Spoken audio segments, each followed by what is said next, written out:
Welcome to the Nomad Network, your first stop for complete and comprehensive Chicago Bears football coverage. Dive deep into analyses, updates, and all things Bears. Subscribe to our YouTube channel today and never miss a beat.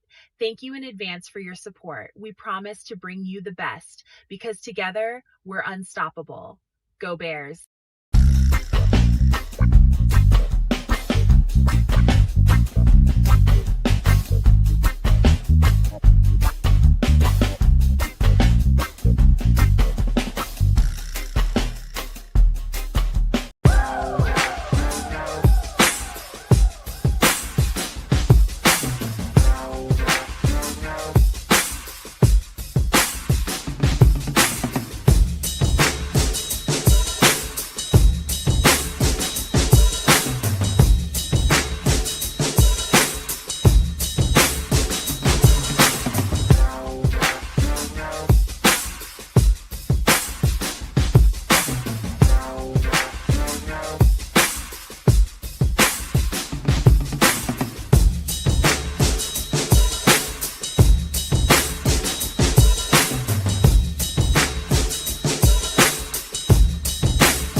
Yo, No Maniacs, Super No Maniacs, all in between. Welcome to the special edition of Nomad at Night, man.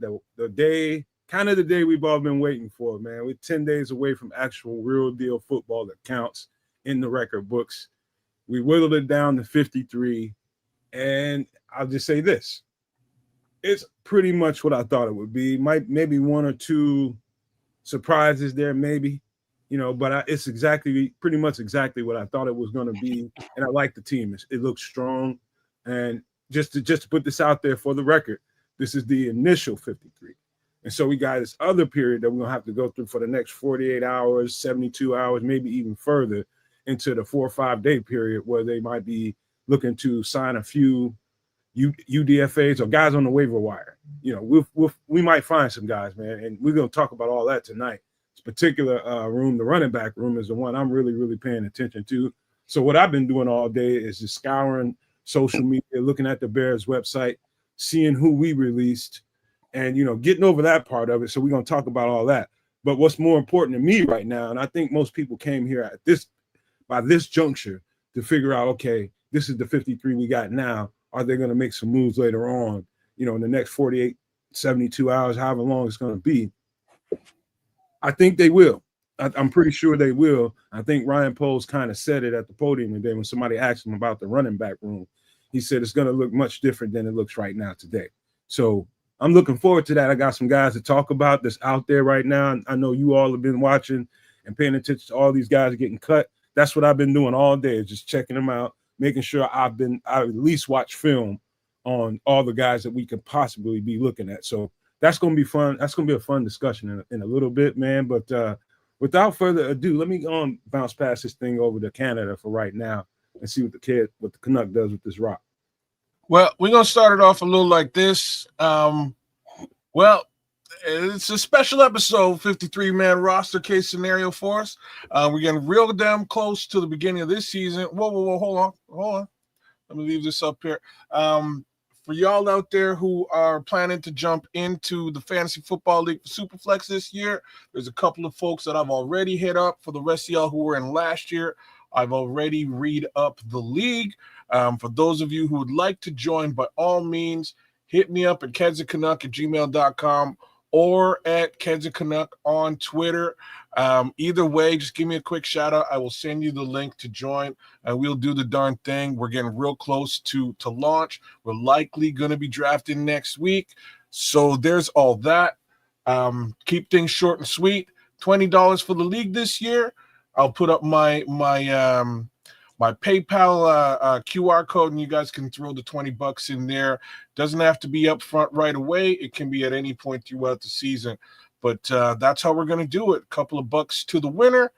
And we fantasy football heads going to get it down this year, man. But back to regular things, regular fare. Then give a little bit of love to those who love us. Starting with my guy, Crimson. Big shout out to you for coming through. Shout out to Naj. Naj, you should have got a link earlier today.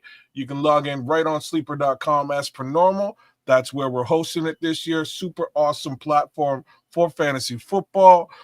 Derek Guy, he's a super no maniac. You should be as well. You can also just be a no maniac. And I'm not to not poo-pooing the no maniacs out there. It's $1. It only costs you $1. So join up. Get yourself some discounts on the awesome gear that we're all putting together. And check out the website upon launch. We're hot and heavy and ready to put that out there and put some real cool merch out there for y'all as well. Black Diamond is with us. Yo, yeah, man. I just hit you up as well, Black Diamond. Good to see you, Petty. Who else is out there with us? Liberty's Outlook. He's also a super no maniac. So is Levante Rogers. Relentless Mikey's with us tonight. Calvin C's a super no maniac. Already talked about Black Diamond. Who else we got out there, man? Oh, the good Minister Charles Johnson. He's also a super no maniac. King Booker World got the wrench, keeping things real in the chat. Jojo Loco 5150 is with us tonight, and that kind of rounds it out. So things are getting real. We're almost into a football season to face those Minnesota Vikings and really see what Ben Johnson got up his sleeve for Brian Flores. But hey, I had a homie and his name is Triple R. He's right underneath me. What it do, my friend? What are you saying? What's going on, good people? Good Bears fans, and welcome back to all the Bears fans checking in as the season starts in 13 days, as y'all have had the summer off, but not here at the Nomad Network, not at Keds the Canuck, and especially not at Sports Chicago Style. A big up to all those subs, especially some of our newer ones. I see you there, Mojo Jojo. Jojo Loco, aka. But yeah, everybody come on through as the season's starting up. The excitement is building. We got this iteration of the 53 roster right now. We got a game in 13 days, and it's time to bear down, baby. So yeah, Sports Chicago Style. Let's keep it rolling. Go ahead, Nomad. Hey, you can take that down, kids, unless you just want to leave it up for a little while. What are you talking about? The thing I took down already? Oh, that banner is already. Oh, damn! I'm looking over here. My bad. I'm kind of misdirected right now. You guys, you looking out the window? Yeah, man. All right, no worries, man. I got you. It's I'm upfront honest, man. It's stuff going on around my home. Yosemite Sam lives next door to Nomad, so things are a little bit wild out there in the West. It's a little more dangerous than that, man. It's crazy. But I don't like living like this, man. Sitting around with a cocked firearm and shit like that. I don't like it. You know what I mean? It's nice having them shits, man, but I just don't like it, man. So I'm kind of thrown off right about now. But that's on the personal side. Thank everybody for coming in here. Let's just go here before we get into this Bears football conversation.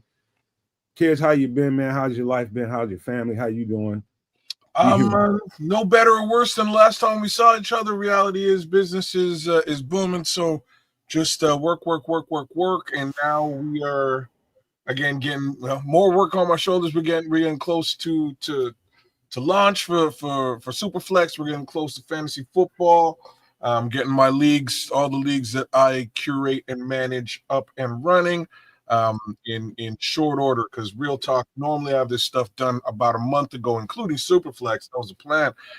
But work just kind of came first. Had to really hustle these last couple of weeks to make sure that things are looking good. So things are looking a little bit better. And hopefully, in the end, if things look real good, which I expect them to come the end of September, I think I'm going to plan myself a little trip to Chicago. So don't quote me on this, but ask me about it at the end of September.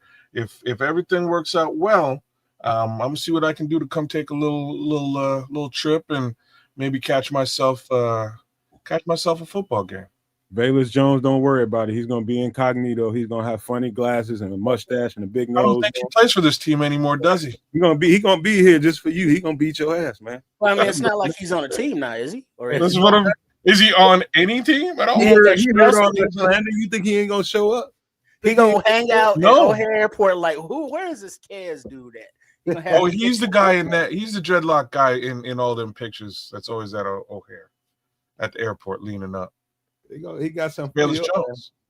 He gonna treat you like he did that ferret. Yeah.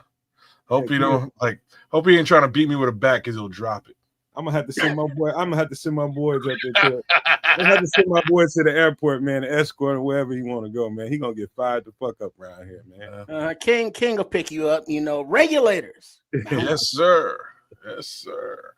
But hey, yeah, man, thinking about coming through. But we'll see. If everything works out, maybe I'll make a little trip up. What about you? What about you, Trip? Yeah, chilling. I understand that football season's getting closer. Jim Hunter's in. The autumn weather, and I could feel the coolness in the air. It's like, had to put on a shirt when I went outside today, and it was like I don't like that, because that means winter's coming, and I'm not a fan of winter, as I've gotten in my crusty old age. It's just not like it used to be, because these old bones and stuff. But yeah, it's that nip is in the air, and I don't mean these nips, but that fall kind of coolness and and as they call it, fat boy summer.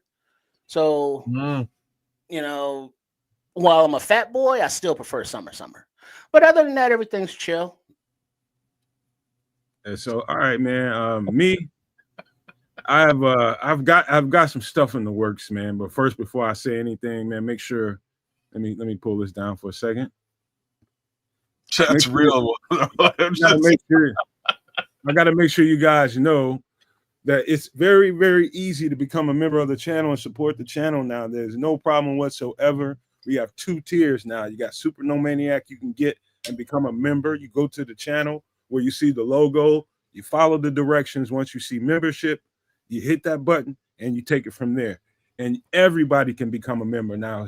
It's only 99 cents for people. I know people their pockets are tight right now. Everybody's kind of feeling that pinch a little bit. So we made it as easy as we can possibly make it for anybody that wants to help and support the channel. All you people that's been rocking with us for so long, giving us all the support, never, ever letting us down whenever we do some shows, whenever we do any kind of content. We are always able to count on you all. And this will be our way to say thank you back to you, right back to you, by giving you an opportunity to get a 99-cent membership, for the opportunity to get at some of this merchandise, get you some discounts for some of this stuff that's on the website. Again, the website's not out. I have not published it yet. There's stuff going on. I'm going to get that thing published within several days or so. I'll be on the air and telling you guys that the website is there. Everybody can go get what they want to get. But we're trying to get all the No Maniacs, Super No Maniacs, everybody that watches the show and supports us, grab a membership, please, so we can say thank you with some of these discounts on this merchandise. This is just one. The bomber jackets. It's going to be my first piece of merchandise. Here's another one. Believe in Monsters. I think this is going to be a good seller right here. I think people are going to really like this one. Just the design of it by itself, but this is another piece of merchandise among some other very unique designs that's in there.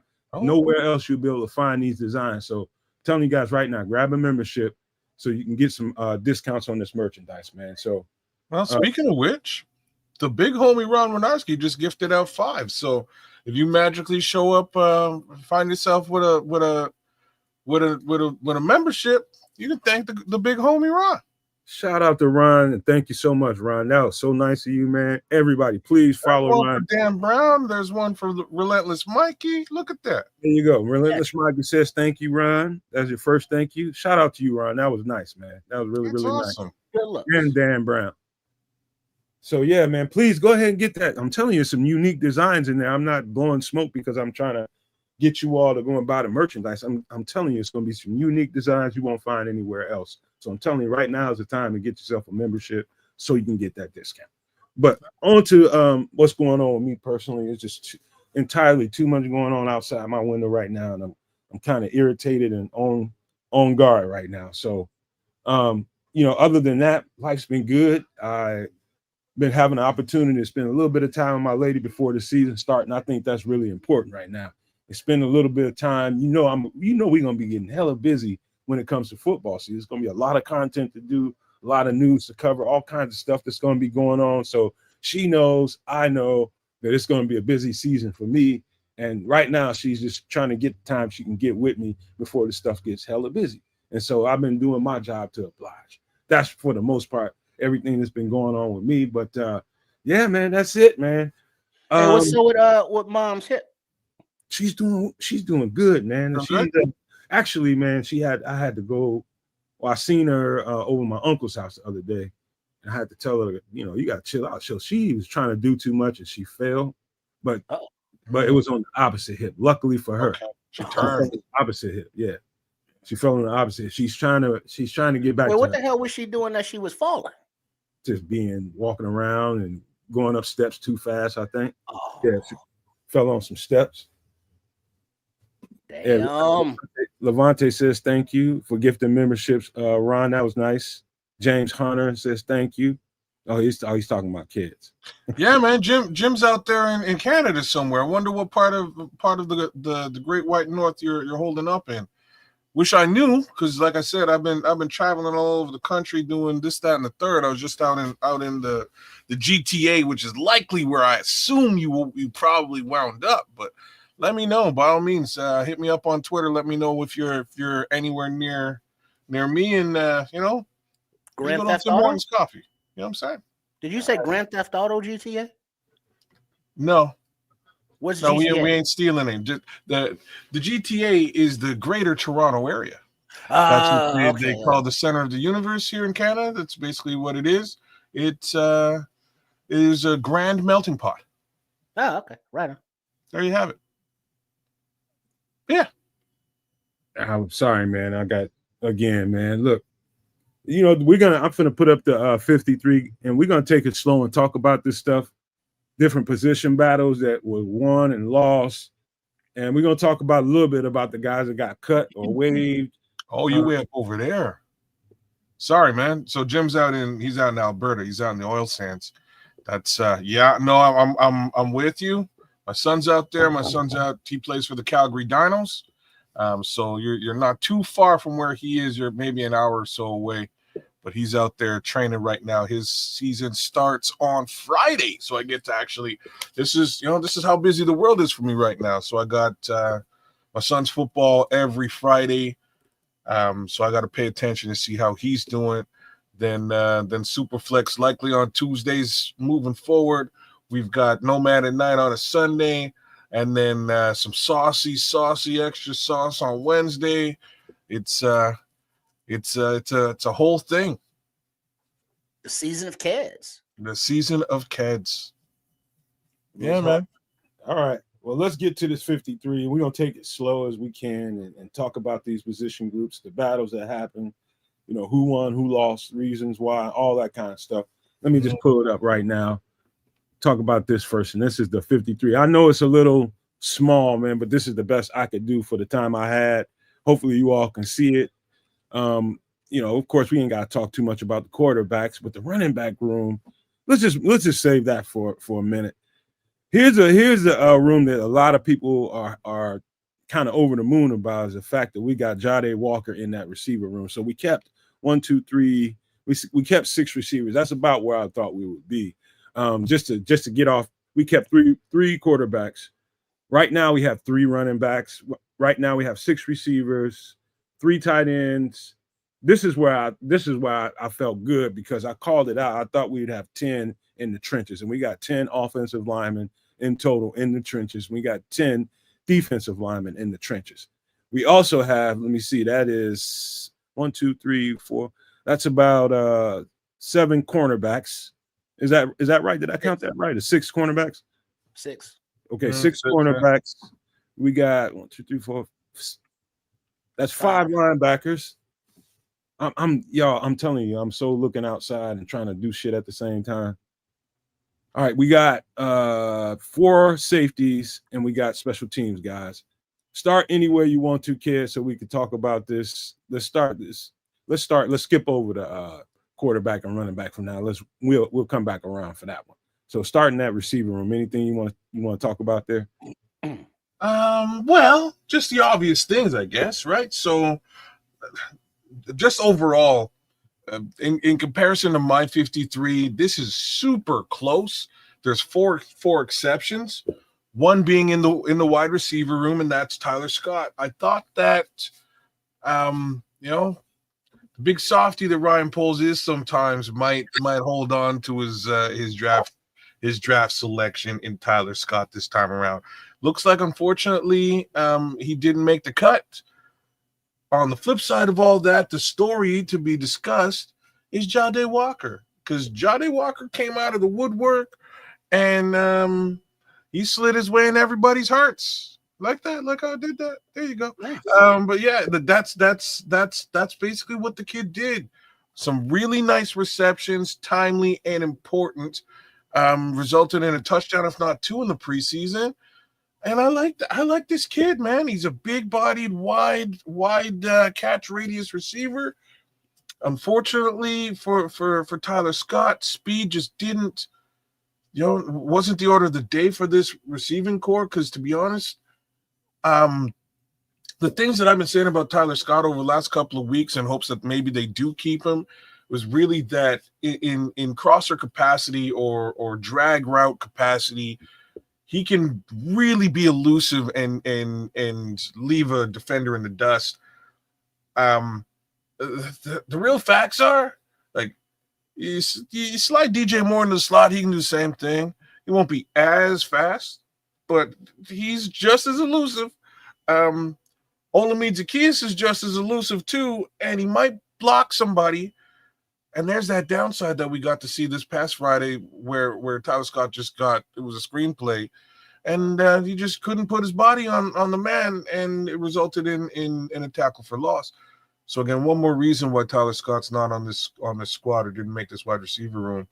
All the things I just said about Olamide Zaccheaus can clearly also be applied to Luther Burden 3, because, man, those blocks are crazy.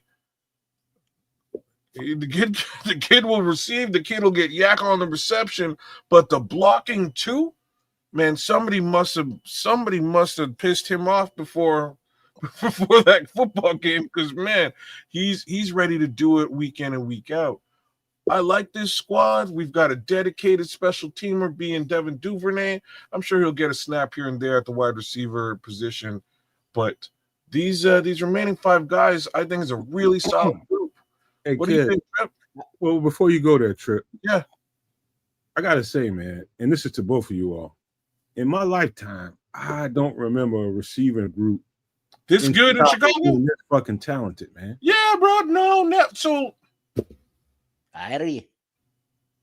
okay. So the closest thing to this, and we haven't even touched. We're not talking about tight ends yet. But the closest thing to this is the Brandon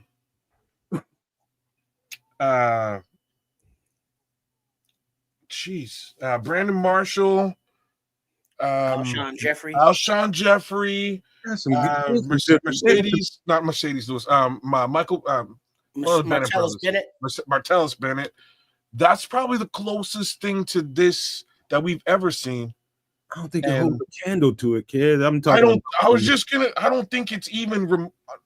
Like I say, we haven't even started talking about the tight ends yet. Yeah. I think this is almost clearly the best wide receiver collection that the Chicago Bears have had in 20 plus years. This is like a question for Tom Waddle. Like, I wish Tom Waddle was on the show right now. I would love to ask Tom Waddle what his thoughts are on this wide receiver room. Being a former Bears wide receiver who had to grind his way into the position and was in the position for a very long time. He's seen every Bears wide receiver room, since the 80s. And I don't think anything holds a candle to this. Nah, man. But Crimson, here he is with the solid argument. Brandon, he's talking about. That's the one I was just talking about. He's talking about all the pass catchers. He's throwing Brandon out there, Ashton, Martellus, and Forte. You start thinking about all the pass catchers in Chicago. Every last guy on this list is live, plus the running backs. But you know what I'm saying? Like, I didn't talk about. I just said I hadn't brought the tight ends into the mix yet. I also haven't brought in DeAndre Swift, who's a fantastic pass catching back. To be frank, I don't think this team has ever had a collection of skill players who can catch passes like this roster. Ever. Mm-hmm. I'm convinced it's the best one I've ever seen. I think it's Yeah, I mean, if you look at it, DJ is a proven wide receiver, but he's also been taking reps at running back and doing other things on the field. As we know that Ben Johnson gets, let's call it, creative with his play calling and player usage. Rome, second year guy coming into a zone, been out there catching everything, running every route, getting those jump balls. Zacchaeus, he's a little guy with juice. Whereas Luther Burden, he has that football attitude about him. He makes those blocks. And whereas Zacchaeus and Duvernay, I think, are 1-year contracts, that opens up, time for Burton and Walker to grow into the roles and replace them. I would prefer Duvernay just chill with and chill on special teams and don't have to worry about getting many wide receiver reps. We didn't see much of him in the preseason, but he's an all-pro returner. What does he have to really prove or learn? Just let him go back there and return the damn kicks, and have all day, every day, Jade Walker, on the sidelines doing his little Skywalker high step after touchdowns. So the talent level in this receiver room is fast. They are, different sizes, as Ryan Poles alluded to a few years back. You got little guys and Zacchaeus. You got Burton, who's not little, but he's not a bigger guy. You got Walker, 6'3". Rome is like 6'3". DJ is like 6 feet. So you got size and you got a lot of speed and creativity once the ball gets in their hands. So they don't have to run 40-yard fly routes and catch it. They can catch the ball, on a short 5-yard cross or a drag and take it the rest of the way. So the opportunities for mismatches against opposing secondaries is there because they've been lining up all the receivers at the X, the Y, and the Z. So it's like they can shift and find the matchup that they desire and exploit it. And this is something that this offensive mind in Ben Johnson does, that we know he does from experience. I see it there, Pussycat. What's happening? And so we expect him to bring that. And then there was a highlight from a block that Jade Walker did.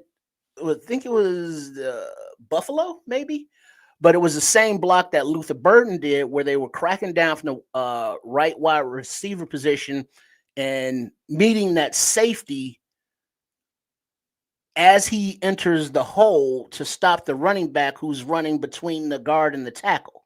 So Walker has made that block. Burden has made that block. We didn't see Tyler Scott make that block. I had, high hopes for that he could be a little T-Sizzle, not Terrell Suggs, but his own T-Sizzle as in Tyler Scott. But it just never, it was like, okay, yeah, more. Oh, why did you drop the ball, kid? Oh, why did you miss that block? You were trying. I see you trying, but you just didn't. And you just got your job took by a UDFA.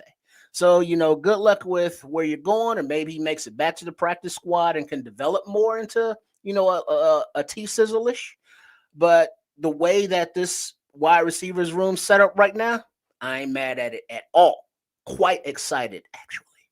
Hey, I got to point out something, man. Yeah. I wonder did anybody notice, they're looking at the receiver group, on its surface, on its face as this receiver group.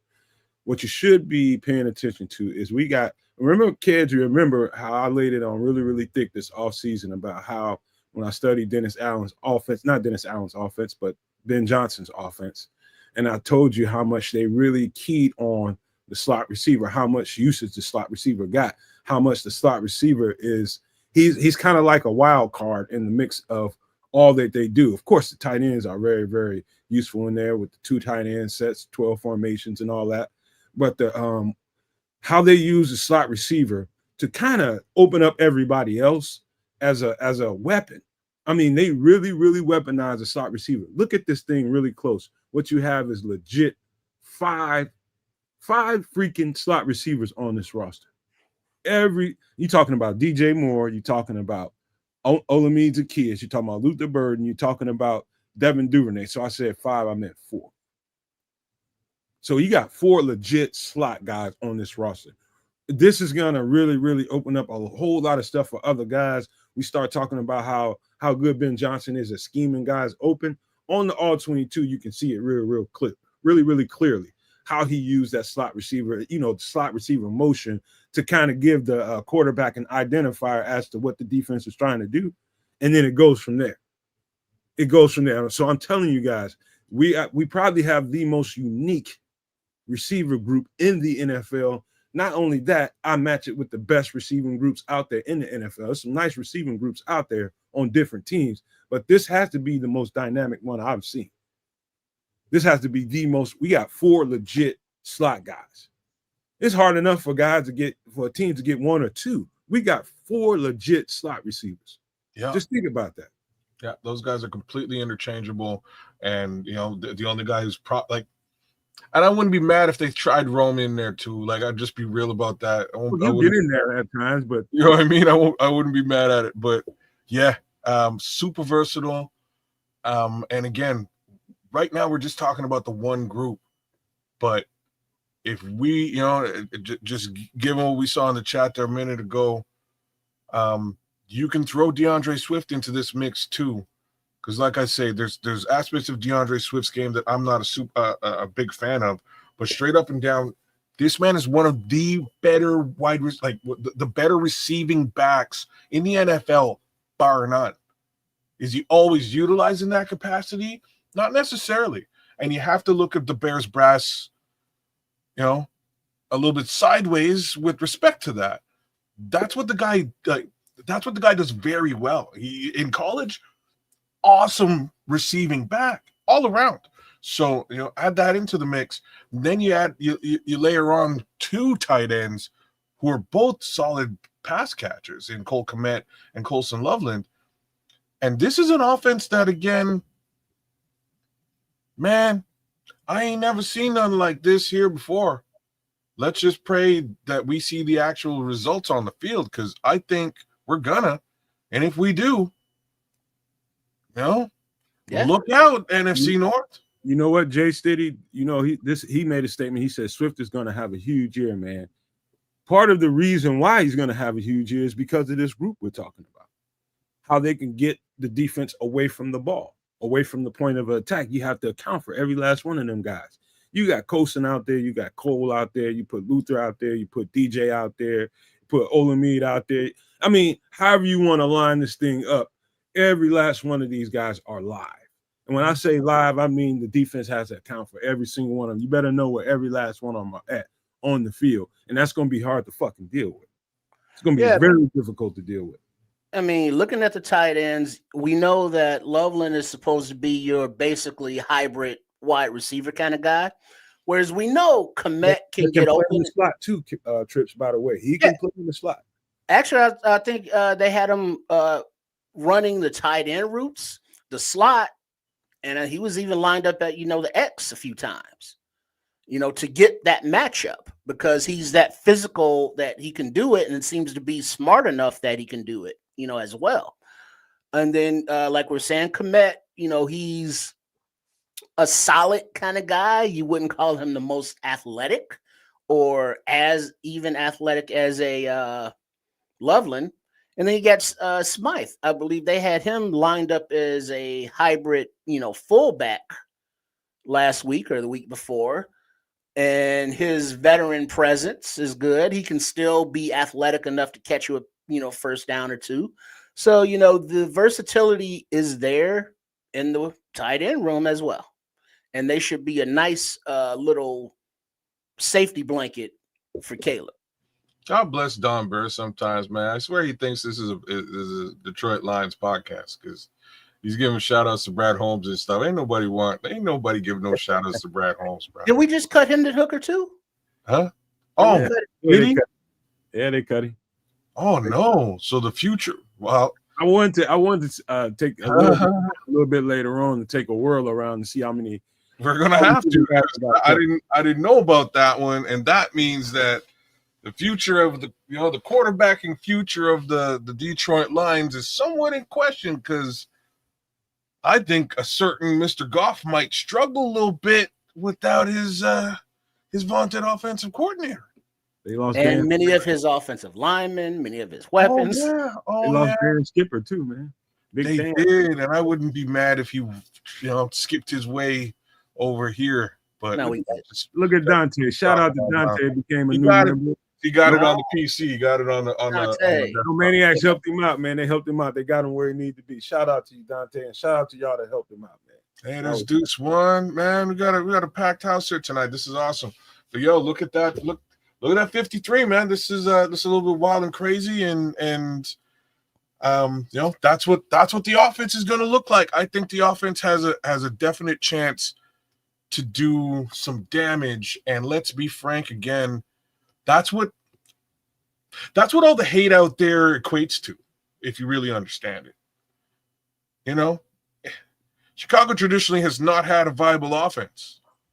If we do, it's a problem for the rest of the NFL. And I said the North before, but it goes without saying, Chicago's traditionally been a smash mouth defense, run the ball story. That's the story here. If you layer on top of that a working, viable West Coast offense, oh no. Beware NFL. So as my guy Jim Hunter was saying in the chat, he's excited about this whole squad, and we'll get through the rest of the 53. I'm excited about the whole squad. I am a little trepidatious for very specific reasons, and we're going to see what happens. But there's one thing I'm not trepidatious about. There's one area that I don't have a worry about, and it's a huge area. Over the last few years, last few seasons, there were certain games that we would just fall out of and lose. 3 points, 7 points, a touchdown here. And that had everything to do with Matt Eberflus and his squad. And there's no nice way to say that. They just were not caliber coaches. Caliber enough to make a single touchdown differential disappear. I think this squad is that good. I'm not saying we're going to win 15 games this season. I have no clue. I'll be happy if we win 8. But I have a strange feeling that some of those games that we should have just, we should have called a timeout here and maybe we could score a field goal and win this game. Little things like that, I think, are going to be the difference in how this team comes out at the end of the season. Well, then also look at the difference in the play calling. Now, realizing that let's just call don't call it a comeback, but it was against the Chefs and the play calling. Now, this is supposedly still the vanilla portion of the play calling on offense. And they were able to, take your little nickel and dimes. If the big shot wasn't there, get out of bounds, take what the defense gives you, keep moving the sticks to get in the range, and there you go, touchdown. And it's not one of those offenses where it's like, oh, God, we're down, we got to panic. And so now we're going to call 20-yard pass routes, which is what the previous offensive coordinators would do. And it's like, well, okay, you missed. So now it's 2nd and 10. Now it's 3rd and 10. Maybe you take a sack. Now it's 3rd and long. Now you're really fucked. But this offense has been called to where it's like, all right, let's not put ourselves behind the sticks. Let's not make mistakes. Let's start fast and play the entire 60 minutes, overtime if necessary. And that whole general attitude is a new attitude for Hallis Hall. Let's keep sliding, man, because we only kept 3 tight ends, and it's probably par for the course. I'm sure it'd be 1 at least on the practice squad, maybe even 2. I think they like Joel Wilson, and I do think they like Stephen Carlson as well, who played, I'm talking about in the blocking game, pretty well, man. I saw some great stuff on tape for Stephen Carlson, man. I know it had to be kind of difficult, but when they got Durham Smythe, see, all 3 of these guys that are on here right now that's on this 53 initially they can block.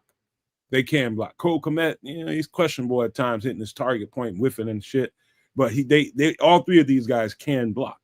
Now, what they might be interested in doing is getting another move tight end. So Joel Wilson would probably be, if I had to guess, the guy that they choose to put on this practice squad because he's a move tight end.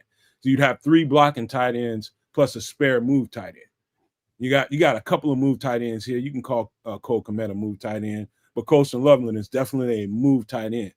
And shout out to Dante Purify. Dante Purify lighting it up. All the love, man. Y'all keep doing it, man. We got to get as many No Maniacs as we can to get memberships, man. That's we awesome. really need that to happen. Thank you, Dante. Thank you so much. We need y'all to get memberships so y'all can get them damn discounts, man. Y'all gonna love those new designs. I'm telling you. So shout out to Dante, man. Just gifted out 5 memberships, man. But this tight end group, I think we're missing maybe a piece or 2 that's going to be on the practice squad. But I like it. I think it's a solid group. All of them can be weaponized in all kinds of different ways in the offense. This is a better tight end group than I've seen in Chicago in a long time as well. Got to say that. This might be the best tight end. I think that, the tight end group of, who was it? When Cutler was here, we had, what's his name? Come on, y'all help me out with the tight end. We had 88 and we had, what's his name? The one that got in the fight with Kyle Fuller. What's his name? Was it Bennett? No, not Bennett. Shaheen. Yeah, Bennett. We had Bennett and number 88 at one time, the bigger tight end. Oh. Those dudes were solid, man. Miller? No. Oh, Zach Miller. Zach Miller? No, it's not Zach Miller. But Zach Miller was part of that. He was in that time frame too. But who was 88? He's a bigger dude. Damn, y'all help me out. Desmond Clark. Yes, Clark. So we had some, I can't remember, if like Desmond Clark might have been here with Bennett, might have been here with the other guy. What's the other guy's name? But in that time frame, we had some solid tight ends in that crew. Mm-hmm. All 3 of those guys are part of it. Yeah. So but I think this one has a chance to be better than them all. This one has a good chance to be better than them all as far as production goes. I remember that guy too, Dante Rosario.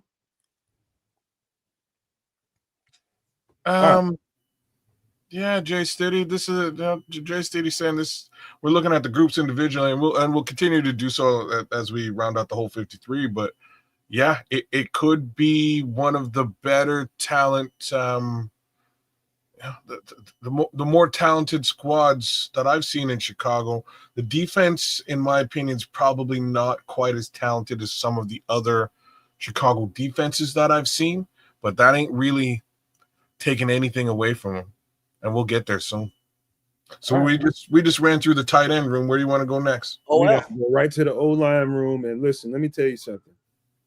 And I try not to besmirch no other channel or no other podcast or no other broadcast altogether, but a couple of these radio talk shows got some guys here that host these shows.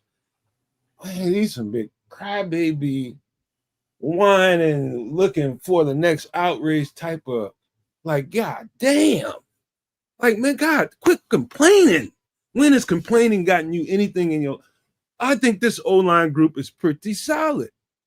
If you look at the all 22 and the tape of these preseason games, one thing I can tell you for sure, I've seen improvement, big time improvement on the pass protections. The pockets were clean, especially when Caleb Williams was in there. That first group set some pretty nice protections up for him. Really, really nice. And I know everybody's complaining about, we don't got an offense, we don't have a left tackle. Listen, man, let me tell you something. One thing I can say is we got to give Braxton Jones a little bit of credit, because if anything else, that cat is resilient. The whole operation of this offseason, as far as the offensive line group goes, the operation was to find our new left tackle. And guess what? An injured Braxton Jones beat them all out. Now, Braxton Jones isn't ideal. I know. He's not the guy that I think moves forward with this team long term. Who knows? Things could change. But for now, Braxton Jones going into this season, getting ready to face the Minnesota Vikings, who will throw everything, the kitchen sink, the toilet, and their grandmama at you. the experience of Braxton Jones is going to pay dividends.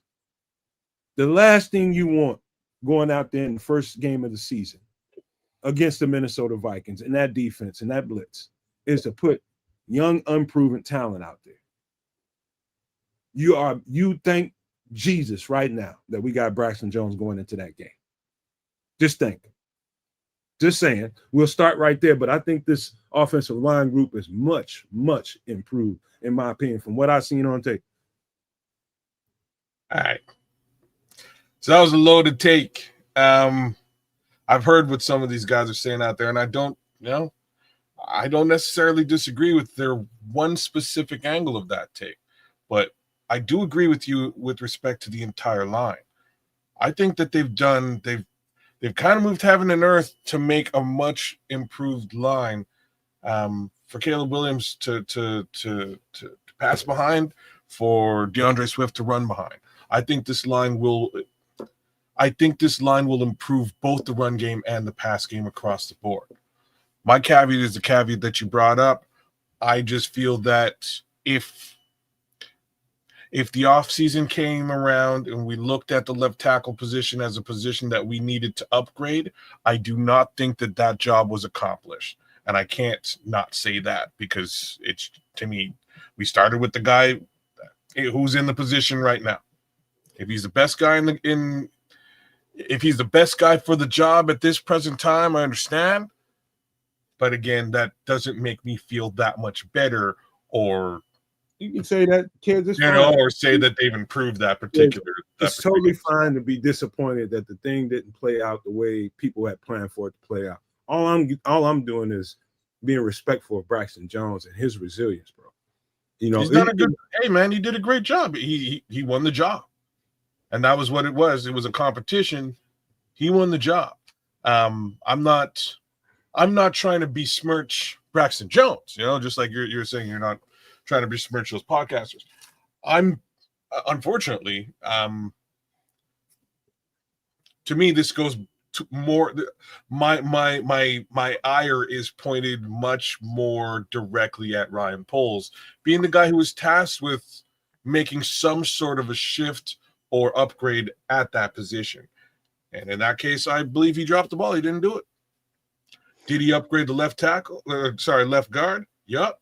Did he upgrade center? Yup. Did he upgrade right guard? Yup. Sometimes you can't do it all. And that, fair enough to Braxton Jones, worked his ass off, got injured, worked his ass off, came back, beat out the Canadian Eagle, beat out Amagaji, beat out Ozzy. But he's what he is, and he's good, but he's not. He's upgradeable. And this offseason, it was like, oh well, our second round pick Ozzy Trill, he's going to come in and go and battle for that position. And then Ryan Poles said, well, Ozzy hit that kind of rookie wall in the middle of camp. So all right, cool. Ozzy is a talented kid, and it's like, sure, well, we should have took a running back or another position or an edge. Well, we didn't. I'm not going to be mad at having talent that is developing on the O-line, such as an Ozzy or Theo, and maybe during the season by the trading deadline or next year, they beat Braxton Jones outright. And then that's fine. But like King is saying here, one offensive lineman problem is better than the 4 we had last year. Oh, just timing back in the yeah, exactly. Yeah. Because like kids are saying, the interior has been addressed with Dahlman, Jackson, and Tooney. Wright is still at right tackle. And now the quote-unquote weak link is, maybe that left tackle position. But having one weak link is a lot better than having 4 weak links. So it's a process. It's not where we want it to be yet, but looking at just this roster, it's so much more talented than it has been in recent years that not everything is fixed, but it's on the way. And to finish out, a couple of shout out for the offensive linemen, they're looking at Karan at guard now, possibly, and getting him some work there. And also got to give a shout out to Newman, because that kid can play. Yeah, he can. You played great. You know what? That I was saving that. I'm telling you right now, when I get to that, I'm going to embellish like a motherfucking man. Well, go ahead, because that's all I got for the OL. Go ahead, no man. I got plenty, man. Because one thing you probably should know while we're talking about O-line, this is another thing they're being intentional about. And this is very, very intentional. It's as intentional as it is getting 4 out of the 6 receivers on the list to be slot receivers. Is very intentional about how versatile these guys are on the offensive line. There's not a guy on here except for, let me see, the center and Luke Newman that hasn't touched left tackle. Every single one of them has had reps at left tackle. Every single one of them. And all of them have reps at right tackle. So they're all versatile. And the interior guys, even Ryan Bates has touched all of it. He's touched every last position there. That's why you have to, like, he was the one. It's so funny because we went into the off season. I was like, oh man, dollars versus dollars. Ryan Bates is gone. And the reality is he's too versatile to let go. Right. Worst come to worst, you got a backup center. Worst come to worst, you got a backup guard. Worst come to worst, you got a backup tackle. You keep Ryan Bates regardless. He's worth that little piece of change that you pay him. Man, I'm telling you right now, this is the most versatile offensive line group that I've seen in Chicago in my lifetime. You know, the thing, and sorry to cut you off, but the thing is that not only the versatility, but with Jackson, Tooney being older, your veterans. Now you got Newman and Benedict and/or Amagaji working behind the scenes, getting better under Coach Rochar, getting stronger, getting smarter, getting more comfortable, having that versatility. So, you know, a lot of these guys are gonna, well, not a lot, but a few of these guys may be our offensive linemen of the future that are developing right now, like Ozzie. So they may not have this year immediate results and benefits, but it's a process. Probably at Paul probably is going to be Blackwell. It could be several guys. It could be several. They got several guys that can get back there and grab a kick. They had Jonathan Owens doing it too. So right, there's a few options. Options to choose from. I do want to point out Luke Newman though, and kids knows, Trips knows. I've been like, man, this dude he's out there knocking it the fuck out the park, and it looks even better on all 22. We watching this shit live with these two guys, and I'm noticing it because I'm paying attention in the trenches. But you look at the shit on all 22, he looks like a veteran out there. It's like he knows how to, like, there's a little nuanced thing that offensive linemen do is making sure that you get properly split between the center and the guard, or the guard and the tackle, making sure you got your proper split so you're not tripping over each other's feet. That kind of shit I was noticing right away, properly set up. And well coached. You gotta give Dan Rochar a lot of credit, man. He came in pretty good. I thought he was pretty solid when we got him. But what I saw, you know, you're always gonna wonder what it's gonna look like with NFL speed, NFL caliber football players in front of you. Whether they put him on the left side, whether they put him on the right side, same results. Knocked it the fuck out of the park. That shit was impressive, bro. I'm telling you. Did you see who he was blocking on against the Chefs? Oh, he was handling Big 95.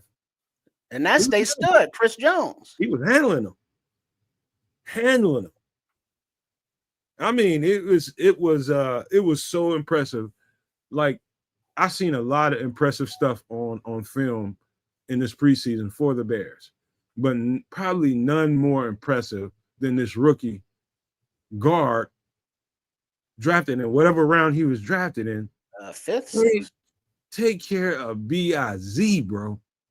That had to be probably the most impressive thing. And I saw some impressive stuff. It was Luke Newman. Luke Newman was a stud out there. He continues this way, we're going to have a Pro Bowl guard, wherever side he lands on. We're going to have a Pro Bowl guard for a long time, man. That shit looked really good out there. You're talking about the impact of a new offensive line coach coming in here and getting shit right. I mean, the offensive line, the way they fanned out for those pass pros and gave clean pockets to those quarterbacks on a regular basis, talking about the first 5. Shit was impressive, bro. I'm telling you. It was very, very impressive. And you notice when Ben Johnson was up there getting questions about how Caleb looked out there, he was just like, what about that pass protection? You guys have struggled like a motherfucker here in Chicago for years with pass pro. Look at what we got now. And I pray, and I'm knocking on wood right now, that it continues that way. Because if it does, we looking at gangbusters as far as what Caleb can do behind center, what he can do in shotgun. If they can keep providing those kinds of pockets for that quarterback, his growth is going to go up exponentially, bro. If they can just give him time to sit back there and process through his stuff. Right now, it's slow as far as Caleb goes and the processing goes. But if they continue to give him clean pockets like that, he's just going to get a little bit more and more comfortable, and it's going to speed up a little bit more just because he's getting a little bit more comfortable. You know, he might be still dealing with some demons from last year. You know, he might be. But that, I'm telling you, be clear, you guys. This offensive line is much, much more improved than it was last year. I'm just going to tell you that before I pass to these guys, we move to the next group. Yeah, like I say, I like what they've done. At the end of the day, there's veterans here now that can help raise up the caliber of some of these younger kids. They've got some versatility. All I'll say to round out the O-line group from my perspective is, shout out to Bill Murray. I thought he was very versatile as well. McFadden is also a good look too. I'd like to see both those guys potentially make it onto the practice squad, worst come to worst. But I'll leave it there. Anything else on the O-line trip? Just saw someone in the comments mention that Ryan Poles is doing that Eagles Howie Roseman stockpiling of the talent. And it's like, yeah, because injury happens. Now you have reserves that can come in and have the versatility to work this position or do that position. You look at just the starting 5, from left to right, you have backups behind them now. And then you have a couple guys that is like, don't know. But there's definitely better, deeper depth and a better future for the younger players that we got. So it's like, yeah, much, much improved. Yeah, extremely smart on Poles, the head coach, and everybody making sure that they kept a lot of depth in the trenches. Just like I thought they would, 10 and 10, somewhere around. I thought it would be like 9 and 10 on both sides. And that well, we on the other side now, Nomad. And defensive line, those trenches. I gotta mention. Kieran Amagaji. Now, I know most people, kids and trips included, thought that he was done for. And I kept on pounding the table like, nah, slow up, man, because what I'm seeing on tape is not saying hit the eject button. I thought it was smart for them to keep him. He's going to start getting some guard reps to make everybody versatile. They're going to throw him in at guard and start giving him some reps there. I think he's going to perform, but it won't be like they'll just throw him in there and leave him there. They'll keep getting him tackle reps on both sides, but getting more and more of these guys versatile as they can be is the best thing for your group. And so Kieran Amagaji, I thought the growth I seen from last year to this preseason and the snaps that he got was, I'm just going to tell you, it was impressive. And I know why they kept him, because that freaking tape is the truth. The tape was really, really good. I think he just got hurt at the last. I think he'd have a higher status in this group if he hadn't got hurt that last week or so of preseason, 2 weeks of preseason, however long it was. That hurt him significantly, man, in this race for left tackle, because Ben Johnson said it himself. This guy was making a lot of gains out there, and he was looking impressive. I started looking at what Herb Howard was saying on Twitter, and he was saying the same shit. And then I go to the All-22, and it all adds up. It was looking really good for him. Now, where we are is where we are, but I'm impressed with him, and I'm so glad they kept him and didn't just leave him out there for the Wolves to scalp him, because somebody would have easily picked that cat up, and he'd end up in the next year or two being somebody's fucking starter. telling you, he's got boatloads of talent. They just got to put it all together for him, help him put it all together. So, kids, I know you want to speak to that. I don't really. You know what I mean? Like, and it, my little comments are going to be facetious, and they'll start with Calvin C's comment, because Calvin's saying like Poles just don't want to. He just hates getting rid of his draft picks, and I kind of feel that's all got to like that. But the tape is the truth, kids. I'm telling you, it's there. If you say so, you know, I'm just looking at what the coaching staff obviously saw themselves, and what they saw was the Canadian Eagle flying past Karan as an undrafted free agent at some point in this competition. So if you can move him to left guard or right guard or someplace else to really get what he needs later, Jim, you know, to improve his stock, right? Behind a veteran talent like Joe Tooney or even Jonah Jackson, by all means, you invested in this particular talent. Do what you have to do. If it's truly just an injury case scenario, like, again, I chagrin here, and why I do is he was drafted hurt. He's hurt again.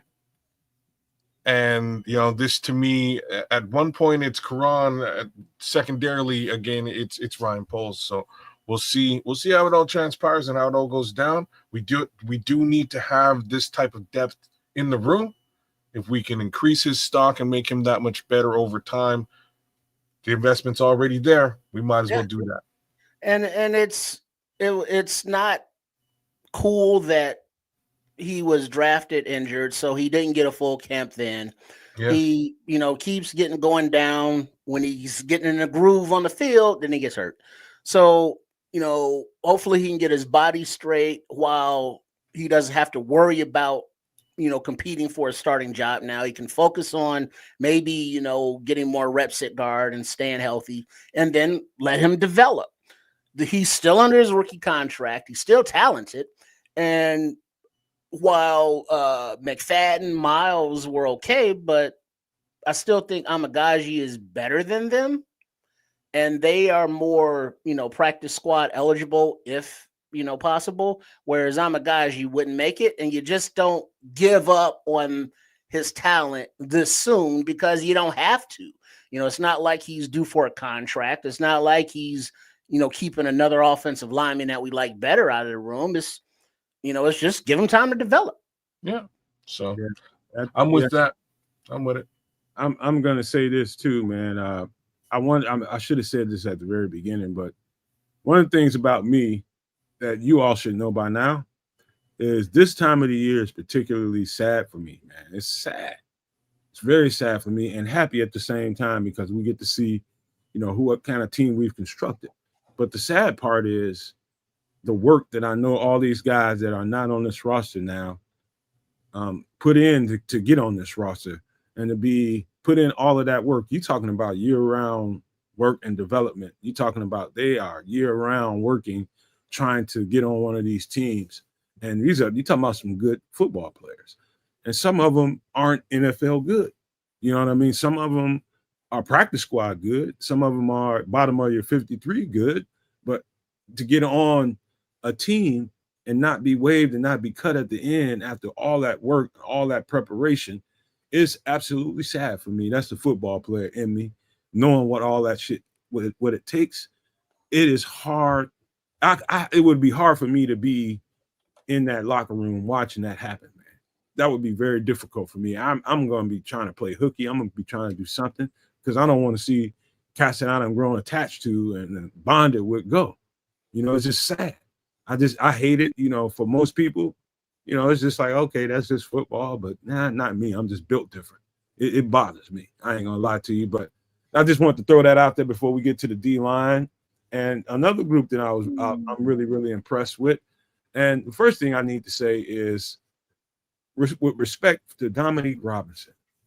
Oh my Lord, y'all. You're skipping, you're skipping over running back and quarterback. We're gonna come back, man. I told you we're gonna go back to that. All right. Dominique Robinson, you got to get a guy his flowers, man, because what Dominique Robinson was for the past, 3 seasons we've had him, and what I've seen on tape are two different football players, two completely different football players. And what I saw was a guy that rushed with his hair on fire with one move each time, whether it was a speed rush or whether it was a power rush. Which I said, how many times, kids and trips, stop overdoing it. You got too much going on, son. Get one move down, get your counter move to it, and let's go. He took that shit to heart. And what you saw on film was Dominique Robinson constantly getting pressure throughout the preseason. I don't think that's a fluke. And I know people out there that say Dominique Robinson does that every preseason, yada, yada, yada. No, I think it's real this time. I think it's real this time because of the coaching, because of the training he put in and the work that he put into. I heard him on an interview somewhere. I don't know exactly where it was, but his introspective about how he's looked and why he looked the way he looked and why he hasn't been effective. He said everything that I'm saying right now, trying to do too much. He got it narrowed down. And I'm telling you, again, another guy on the tape is very, very, very impressive, man. He's up there in that conversation with Luke Newman. Completely different football player, guys. Got to get a man his flowers, man. So if anybody wants to speak to Dominique Robinson before we talk about these other guys, go ahead. I saw a little bit of both. The first 2 games, I saw a completely different Dominique Robinson. And then in that 4th game, I saw the return of the Dominique Robinson that I have, that I know. So I don't know. I don't know what to say.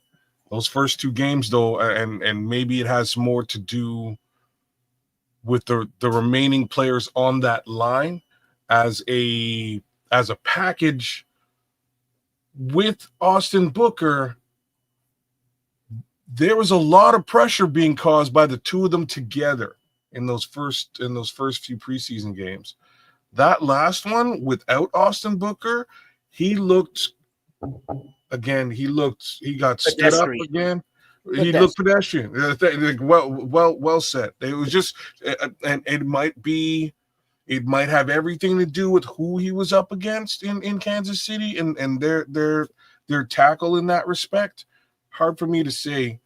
Regardless, the thing about this kid is that he's a freak athlete. I'm gonna give him the slight benefit of the doubt here. He's a freak. He can do just about anything you ask him to do. And what he's done over the last 2 seasons is put on size and strength, whereas before he was just long and fast. So he has the speed. Now he has the length didn't go anywhere. Now he also has the strength. What he's missing, and you just kind of alluded to it, what he's missing is a bag of tricks. And we'll see how that goes as he continues to develop. But I just have a feeling that it's got more to do with for Dominique Robinson, and in this particular preseason, I think it has more to do with the rest of the offensive line. That's really what my thoughts is. And I kind of want to see him on the edge with the actual finished product of this offensive line. Grady Jarrett, Javon Dexter, Austin Booker on the other side potentially, and Montez Sweat takes a break and they throw in Dom Robb. That's kind of what I want to see. Let me ask you a question, kids.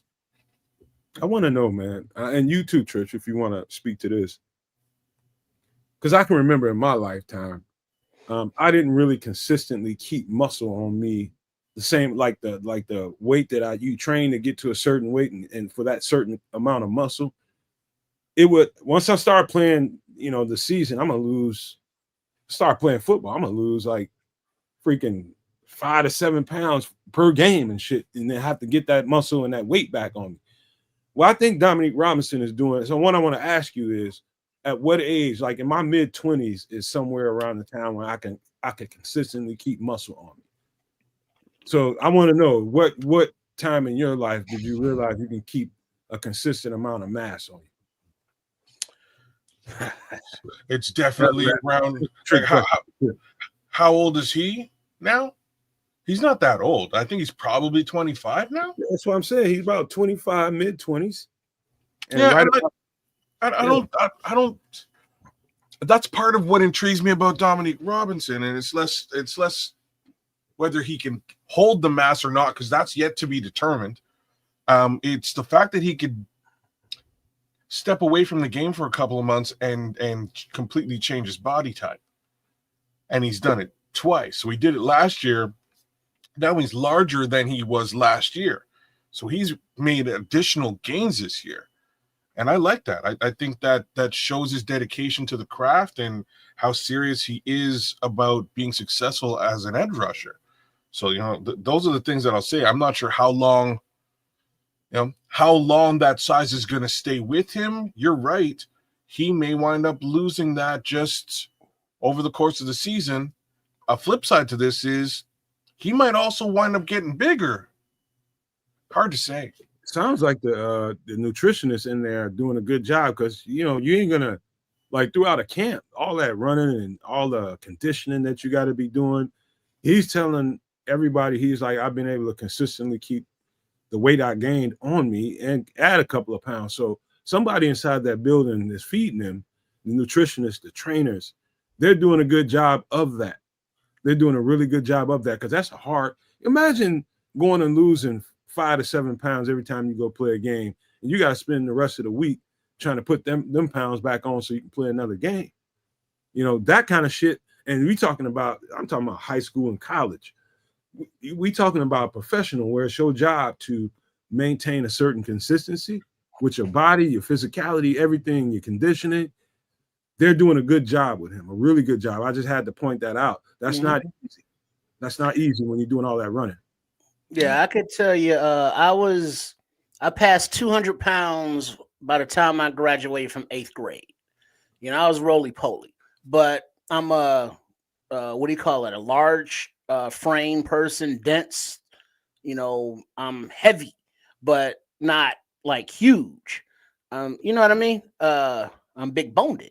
I'm hung low. Pudgy, huh? Yeah. But I didn't start really lifting until like my teenage years. But as we know, we don't stop growing physically, into our mature bodies until, like, 20 something, early 20s.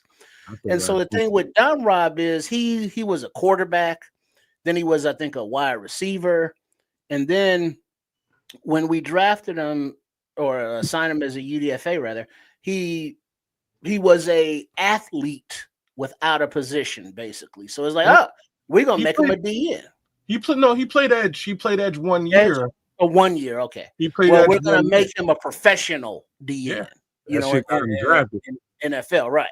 All right. So it was because of his athletic prowess and talents, but he's dedicated himself mentally and physically to the work of being a professional, as well as learning the moves, or, a move, counter move, how to slow down thinking and not saying, well, I got to be an all around, defensive end or edge rusher right now. It's like, all right, slow it down.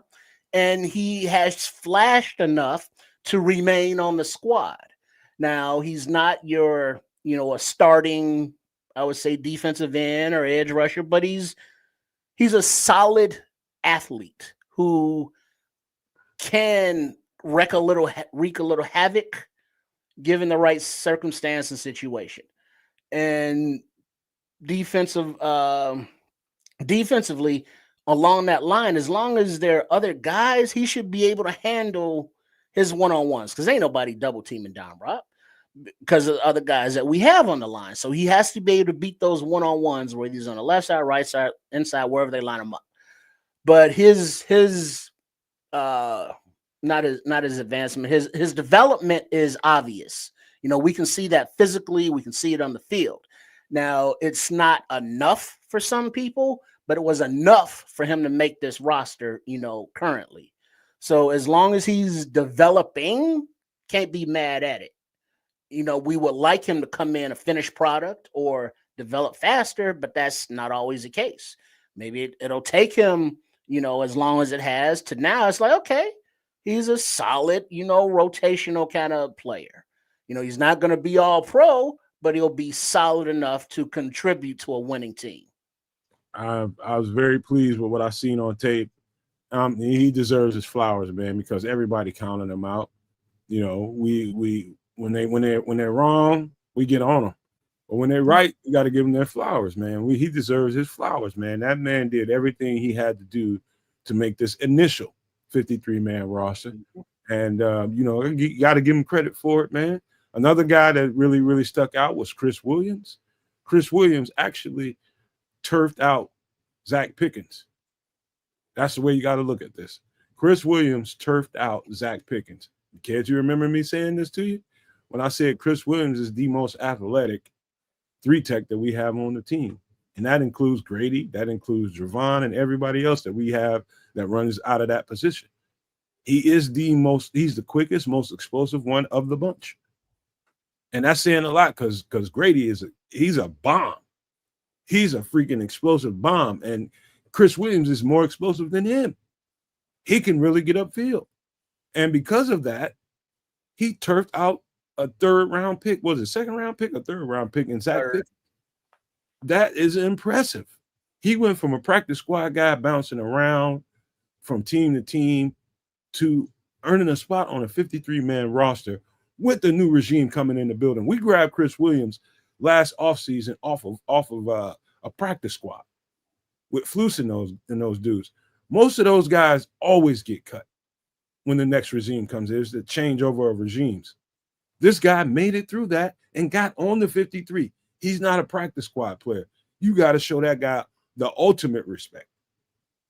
Wow. He's a dog. There's no questions that he is. And he proved it last season, let alone this preseason or anything to that effect. So if I'm the new regime coming in the door and I'm watching film and I stop and I go, oh, snap, Big Bill goes down. What does the rest of the D line look like now? The Bill's down. Oh, we're getting gashed up. Who's on the line? And that particular main guy, the main culprit who was on that line, ain't here anymore. So there's that. We didn't see much improvement from that particular gentleman throughout the preseason. I think it was well documented that there needed to be a stark improvement from that particular gentleman. There was not. But on the flip side of all that, there were 2 people who stood out. One of them is also not on this list. So shout out to John Ford. He didn't make my list either. His preseason was not what one would have wanted to see. Didn't put up really great tape this preseason. I'm going to give him a little bit of the benefit of the doubt and say that he was lined up directly beside the other gentleman I was just talking about for every snap that he took in preseason. So together, those guys just did not look good.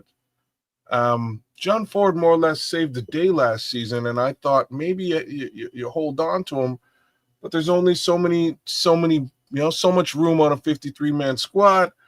Shamar Turner was a fresh new draft pick. They're definitely holding on to him.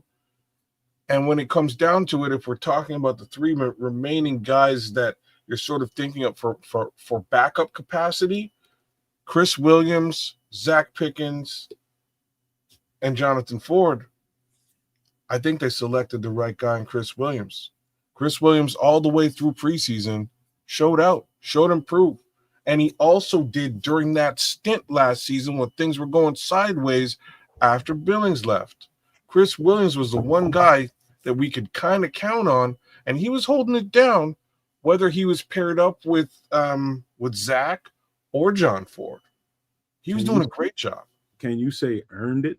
He did, Doc. Yeah. And that's a shout out also where, yes, Ryan Poles, let's say, quote unquote, messed up by taking Pickens in the 3rd round, whereas Williams, worked his ass off from a UDFA and was able to come in and say, hey, that 3rd round pick, yeah, you out of there because I'm taking this spot.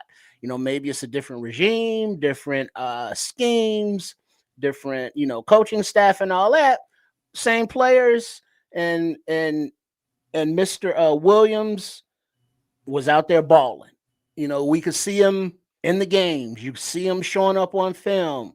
And when Pickens was in the game, it was like, is he in the game? Yeah, there he is. First preseason game, he showed his ass now.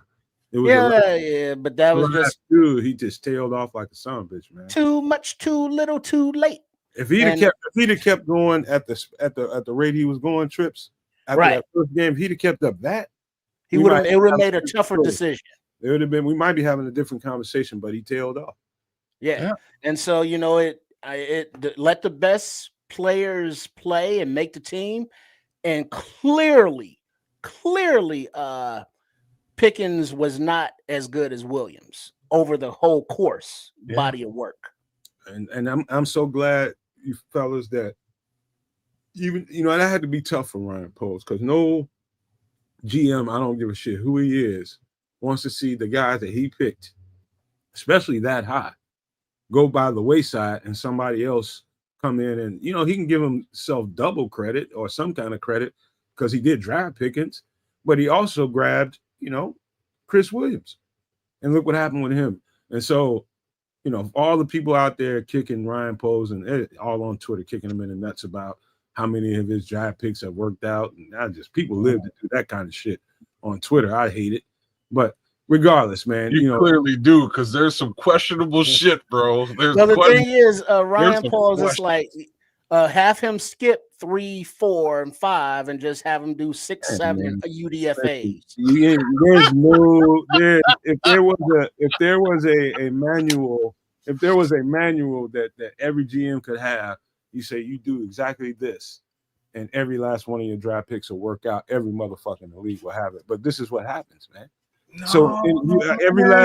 Every single football player that gets drafted is a fucking projection, bro. Just know that. And some of them don't work out quite as well. To me, I think they hurt Zach Pickens in the very beginning when we got him by putting him at nose guard. That's not his natural position. And I don't know that any of that cleansed his palate. If he cleansed any of that from his palate and got into where he needed to be. I don't know, man. But regardless, he ain't here now. I don't know what's going to happen on the practice squad, but we'll see. So I'm just giving that guy credit. Chris Williams turfed him out. Point blank, period. It's his job now. You know what I mean? But another guy on this list that really, and this is the guy I'm going to be watching the entire season with every time I see 92 come in the game, I'm going to be like, yeah, let's go. Get some. Daniel Hardy for 2 years straight has been on the practice squad, and has hardly ever gotten a chance to get in. He's on a 53-man roster. And every time you turn around, you heard a coach talking about it. Every time you turned around, I'm looking at reporters, Daniel Hardy. This guy, they got to get him some tick. And I think they will on this team. That guy is in that conversation with Luke Newman, Dominique Robinson, Austin Booker, some of the guys that really, really stood out in this preseason. Daniel Hardy is a stud, man. And you can't it's like trying to get rid of Daniel Hardy is like trying to get rid of some incurable disease. That cat ain't going nowhere. He ain't going nowhere. And if they do like I think they're gonna do and just put him on the field, I think we'll be talking less and less about how good this pass rush is. If they give him some tick, he's a different kind of pass rusher. He's the most unique pass rusher that we have on the team. He's a little shorter, he's a little quicker, he's a little faster than every single one of those guys, and he has great bend, and he can get underneath like some of these really good pass rushers that make all the sacks in the league. All they got to do is put him on the field. Daniel Hardy is going to produce if you put him on that grass. I'm proud as shit of Daniel Hardy. One of these days I want him on the show so I can tell him how much I believe in him and how much I've studied the dog shit out of Daniel Hardy. Now I know he's a dog. And he keeps after opportunity after opportunity after opportunity proving it to me. I don't know how y'all feel about him, but I think this dude's a stud, and I'm so glad they finally put him on the 53. He's one of them people. So I thought he was going to take Dominique Robinson's spot. That's really my two cents about this. I said it from jump. I said him and Amen Agbagbamiga are going to somehow find their way Yeah, on this. they made him.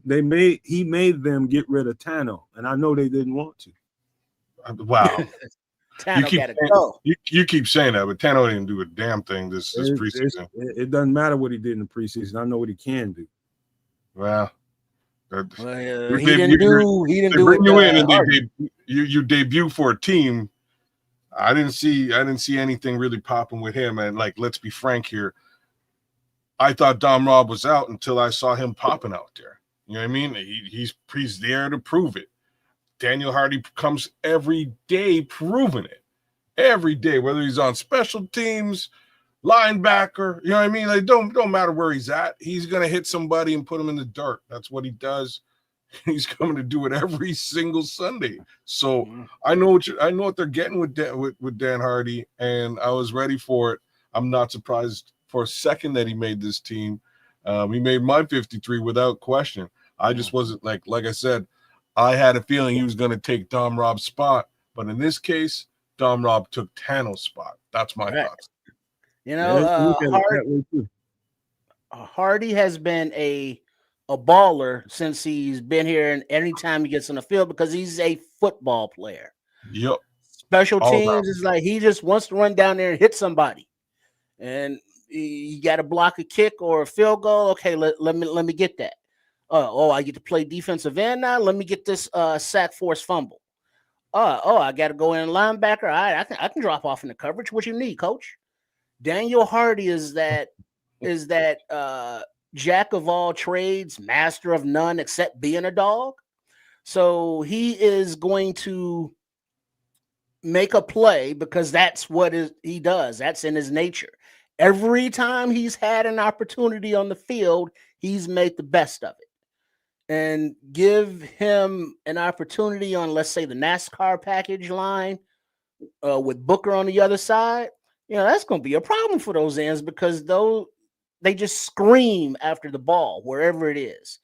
So Hardy's going to be that kid that, you know, if he doesn't get a pressure or the sack in the backfield, he's going to chase down a quarterback from behind or running back from behind and knock the ball out because he plays to the whistle every single goddamn play.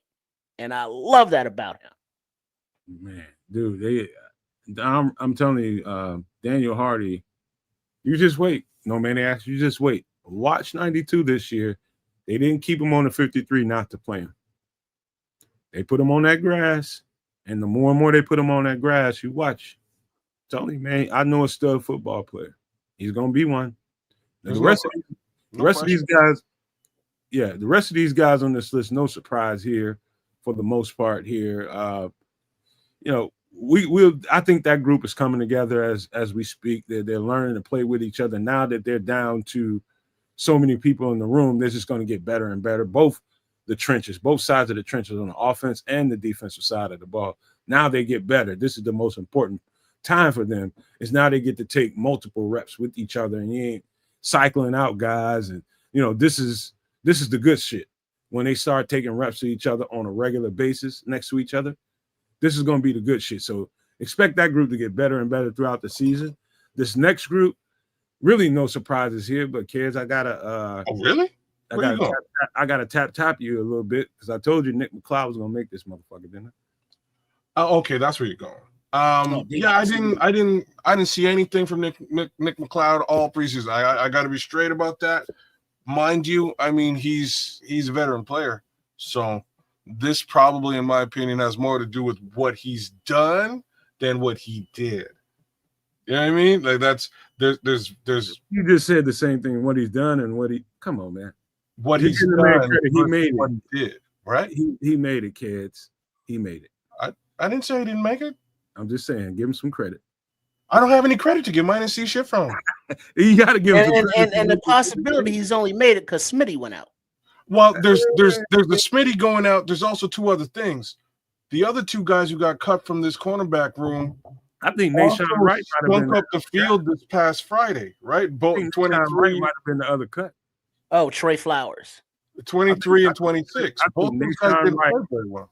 Nashawn Wright would have been the other cut if Smitty wasn't here. If Smitty was here.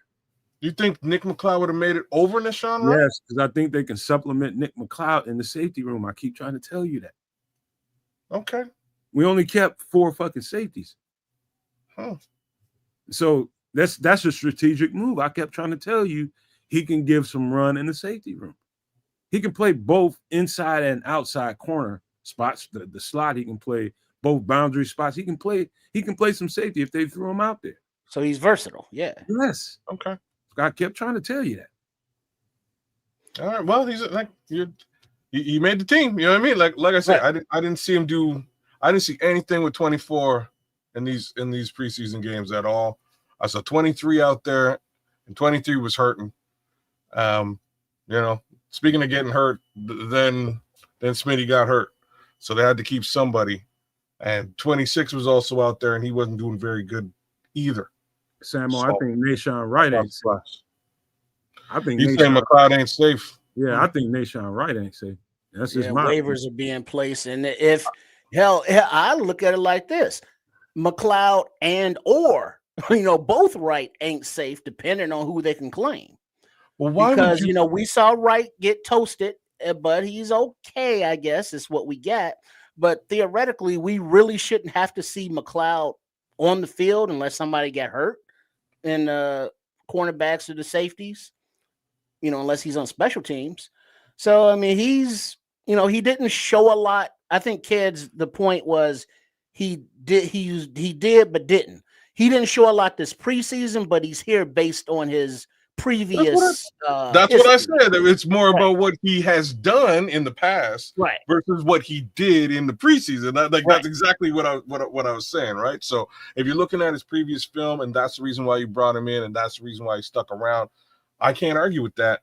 I can also argue that the two guys who got a lot more run than he did in the preseason didn't fare very well. And I'm not going to take anything away from the Sean Wright with this last game. He played well in the first two, but this last game was a little weird. Like I said, there's a lot more press man against the Chiefs, and we weren't getting any pressure. And there goes your press man if you ain't getting any pressure on the D line. Yeah. Secondarily, you're doing press man against Xavier Worthy, who's the fastest man in the bloody in football, and Thornton. So, and Thornton ain't slow either, right? So it was just a bit of a weird situation, and I have a feeling it was more what they were asking him to do than scheme. I think it was, hey, like, we want to see how you handle this guy, this type of speed in a press man situation, and clearly it wasn't great. So, but I've got no problems with Nashawn Wright. I think he's going to do all right. The best part of this little cornerback situation for all y'all is Jalen Johnson is back. He's been pulled off of waivers. Or sorry, not waivers. He's been pulled off the IR. That situation is a little fluid.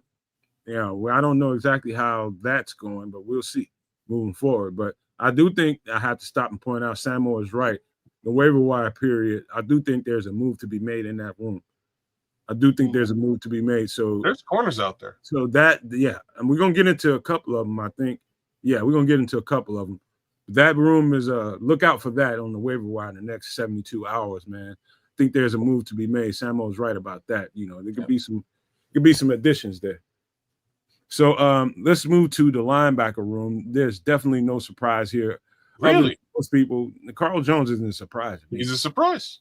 Not to me. No, I don't. Before we get to the ones that make the team, the ones that didn't make the team, Amen Abamiga, he didn't get cut or waived. He got an injury designation. Yeah, he'll be out for 4 weeks. They'll be able to put him back out there in game 5 or 6. Right. So that might be why you are surprised at the Carl Jones there, kids. I think that's why Carl Jones is there. It's really just because Amon is hurt. I didn't see nothing from Carl Jones that I can talk about. I saw 43. He was all over that field doing stuff, though. Yeah, I saw other guys that were all over the field doing stuff, much more so than Mr. Jones. And they're the two guys above him. Noah Sewell jumped out, proved the theory. They're on the team, though, too. Yeah, but we didn't see nothing from Noah Sewell for 2 solid years. Now we're seeing it, and it looks great. Ruben Hippolyte being the super questionable pick out of all of the many Ryan Poles questionable picks, looked decent. He looked great in special teams capacity too. So I hope to see, I hope to see good things from him as well, and I expect both. Right, I do expect some good reps from him as we move into the regular season. Mind you, I was really impressed by Noah Sewell. Like Nomad was touting this Noah Sewell idea, and I was like, bruh, sure, if you say so. I haven't seen him on the field for 2 years. He's been on the team. I think he's got 12 snaps. I look at the stats. It's like, yeah, about 12 snaps in 2 seasons. What are we talking about? He went out there, looked fantastic. So I do know that Tremaine's got a little bit of a boo-boo of some kind. And I think we're going to see Noah Sewell in the middle linebacker position. And I'm not worried about that. Would you believe that?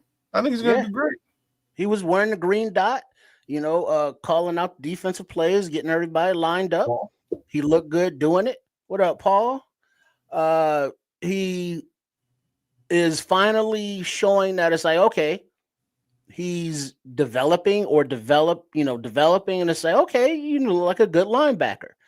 And then Carl Jones, his speed is also an upgrade along with Hippolyte, as both of those guys can fly and play special teams and, stuff linebackers and have a little versatility to cover tight ends. So the way that they can be deployed is also very versatile in that linebacker room to go along with these other rooms we've already discussed. Speed and physicality is what I see in this room. Speed, physicality. That's why I'm not surprised about brains. Yeah. And that's why I'm not surprised about Carl Jones, because that guy, little do people know, man, you watch some UCLA Carl Jones tape, and let's just say you looked at the highlights, right? And if you looked at Carl Jones's highlight tape, all you're going to see is him rushing the pass. That's what you see. But if you go into detail of what Carl Jones is as a linebacker in that system that they played in, he also fits, and again, this is the initial 53. That could change too. But Carl Jones is pretty impressive, man. I'm just saying, he doesn't get out on the field, and he doesn't get an opportunity during the regular season to prove me right. But I think this guy is not only fast, physical, he reads his keys very well. He plays in space pretty decent. I ain't going to say he's the best coverage linebacker, but he's fast enough. Even when he gets wrong, the speed helps him correct it. Foot quickness off the chain. And so he's a nice piece to have. And I'm so glad that Dennis Allen is here, so that, some of these guys, like Noah Sewell's of the world, in this system, some of that we're talking about, that I'm talking about right now, you can kind of see it on display. Like Noah Sewell, everything that we talked about like his physicality, his instincts to get to the ball, his ability to rush the passer, just his football speed, forget a 40 speed, was on display on film. And I thought that if Dennis Allen just looked at that Oregon tape, and just to get a brief glimpse of what was coming into camp and what he had to work with, I said he would love that guy. And I'm not here to pat myself on the back. I'm just saying. But you will. I'm saying, bro. I'm saying he was wise. He was wise to give this kid the opportunity that he gave him, and he proved himself right by giving it to him, because he showed out. Well, showed out. If he didn't, he was getting booted off this squad, because he was doing it for 2 years. So I'm super happy that he showed out, man. I'm super happy that he did, because I did not expect it to happen. So shout out to Noah Sewell. I want to give another shout out that we started. Don't be getting mad because I'm right, motherfucker. Now, see, don't get mad now. The man just finished saying he's not trying to pat himself on the back. If I'm accurate, that means I did my work, motherfucker. So give me I swear your Mike. Hey, you know what? Hey, any other mother come on that from any other homie who used to pat himself on the back and wrestling. Hey, Iron Mike Sharp, the analyst comes on this channel. Nomad is the son of Iron Mike Sharp. It's quick to give him his flowers, but he's working with a dog every fucking day. He never gives me no flowers. I'll take him, motherfucker. Don't let me stop you, because you know what I mean. Kids are just hating you because you're beautiful. Hey, man, that's all it is, man. Hey, you The working son with of a Iron dog. Mark Show. There's There he is. like you are working with like one of the dogs of the Bears podcast world. Give me my work, man. I put my work in. I know what I'm talking about. All right. Yeah, I Good. mean, watching the films, putting out the shorts, and giving the breakdowns. And if we look at the body of work that, let's say, the scout nomad has put together over the course of the last few years, he's been pretty on point with athletes, with his analysis of their strengths, weaknesses, if they fit or not, and their development. So it's like, yeah, nomad, he knows what the fuck he's talking about. So stop tripping, kids. I Hey, appreciate man. that, man. Thank you. He's sir. also full of shit sometimes, and I'm here to. Oh, Well, man. there is All right. that. First, So start with the main somebody thing. got to pull cards, man. All you had to do I'm was your- say, I'm "I your agree, fucking man." He dealer. does do And his keep work. it moving. If there's somebody who got to pull the card, I'm your dealer, bro. All you had to do is say, "I agree." He does do his work, but you had to go there. There you go. I'm just That's okay. messing with you. I Your love hero you too, you son of a bitch. Your hero biscuit is on delivery. I just called it in for Uber Eats. They'll be delivering you a hero biscuit. All right, man. I love being an asshole live on YouTube. It's great. But I want to give a little bit of love to Josh Blackwell. Flex Diggs was just saying. What did he say? No, he was just saying that like he kind of gets overlooked a little bit, and not on this channel. Another I'm just saying, UDFA. I fully agree with them. I think that Josh Blackwell adds that additional level of special teams value as well. He adds that wrinkle in the nickel area. He's an all-around corner, right? So I just want to give him a little bit of hype too. I'm impressed not impressed that he made the squad, because I didn't think there was any question that he wouldn't. You know what I mean? Like, he was definitely going to make the squad. I just like what he brings to the table, man. So I wanted to give him a little bit of love. Y'all want a hot take? Josh Blackwell is top 7 in nickel cornerbacks in football, and he's number 2 on this team. I don't mind fucking saying that out loud. That's a very hot take. There's 32 football teams in the league, but I do think that Kyler Gordon is in the top 3. Oh, Kyler Gordon's top 2, 3. Yeah, somewhere in the neighborhood, but Blackwell ain't that far behind him. And then also a shout out to Blackwell, because he came in as a UDFA, made his bones on special teams, got a little run every now and then at nickel, and now he's like basically your second string nickel. And so he has developed, he has matured, he has gotten stronger, gotten faster, and gotten smarter as a football player. Another dog football player. Let's go. All right. We need to hurry up and get finished with this. Let's go to the safety room, and we'll leave it there, because I ain't sitting there talking about no special teams and shit. Well, like, they ain't really done to talk about with safety and special teams. The guys that everybody assumed were going to be here are here. Elijah Hicks, John Owens, Kevin Byard, and Jaquan Brisker are leading the charge in the safety room. I think we're straight with those 2 positions. And but before we go, a shout out to Santos for increasing his leg strength and his distance from last season. He's added like what? Damn near 10 yards to his distance for field goals. Now, I'm not gonna say we should have him P tested or nothing, but I'm saying. Listen, man, the safety room, I don't know that we had another position outside of maybe the tight end group that was more moving and interchangeable pieces. This offseason, I'm talking about from the beginning of the offseason to the free agent period to the draft. This group, there was a lot of pieces that came in here, that came and left. Another position group that maybe we ought to pay close attention to come this next 48 to 72 hours, because I think there could possibly be a move. I think it's less likely than some of the other 2 that we talked about, because of Nick McLeod. I think Nick McLeod can come in there and supplement that group, but there's only 4 guys there, and there could be another move to happen there. But I'm pleased with the group. It's about exactly what I thought it was. Any quick thoughts about that? The safety room? Yeah. Yeah, no, like I say, those are the 4 safeties that I had on my 53 as well. There's no questions there. I think I added Alex Cook to my to my practice squad as a backup safety that we could pull on the 53 worst come to worst. But I think we're okay with the humanity that we have. I'll be honest, I don't think they go hunting for a safety here tonight. So apparently the Bears brass is all holed up in House Hall right now. They've got sandwiches and salad and catering in the building, chips and you name it. They're staying overnight. They're calling it an all-nighter, and they're gonna see what they can find on the waiver wire. I think that's job one. Well, speaking of safeties, I know we're going to get into it with available people, but Dan Brown is saying, he hopes that they check out Braden Swinson, who New England cut, and there are going to be other guys out there because of these 4 safeties, there are none under contract beyond this year. Oh snap!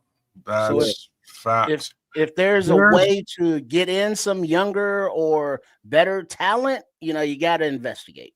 All right. Well, let's talk about this running back room so we can get to some of these available pieces, because I focus more on some of the later drafted football players this year and some of the UDFAs that this year that was either cut or released. I focused on them, but I got a handful of guys to talk about, veterans that may be out there for grabs too.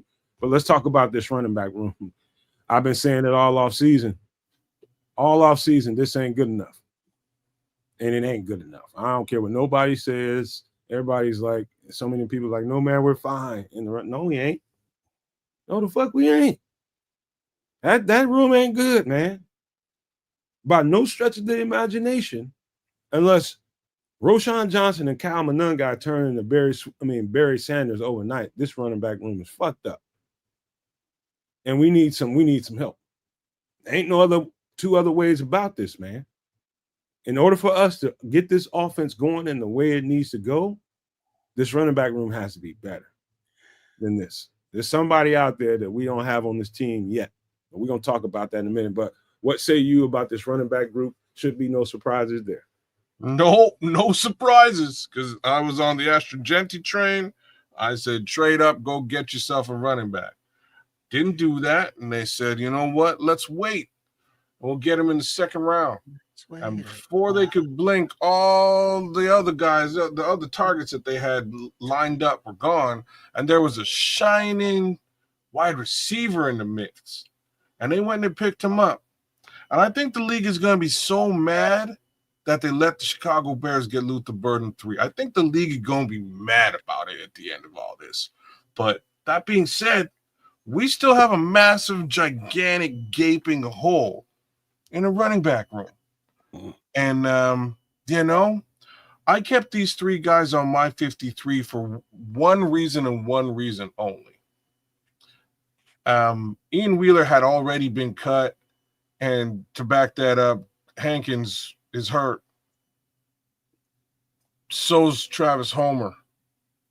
So you got to have a couple of bodies in here. You know what I mean? Like, it's basically the only reason why I have these 3 guys here. And I feel like that's really the reality, for Ryan Poles, Ben Johnson, and the rest of the coaches. Yeah. I think Swift is great. I think he'll do his, fulfill his role, but he needs a little bit of help in certain capacity. And I don't think he's going to get it from Roschon Johnson. He might get it from Kyle Monangai, but that's yet to be seen. And well, it was also hurt. Oh, sorry. Ryan Poles did say in his press conference that the running back room is going to look different. I mean, he specifically said that. It's like, the way it looks now, it's going to be different. Because Swift, cool.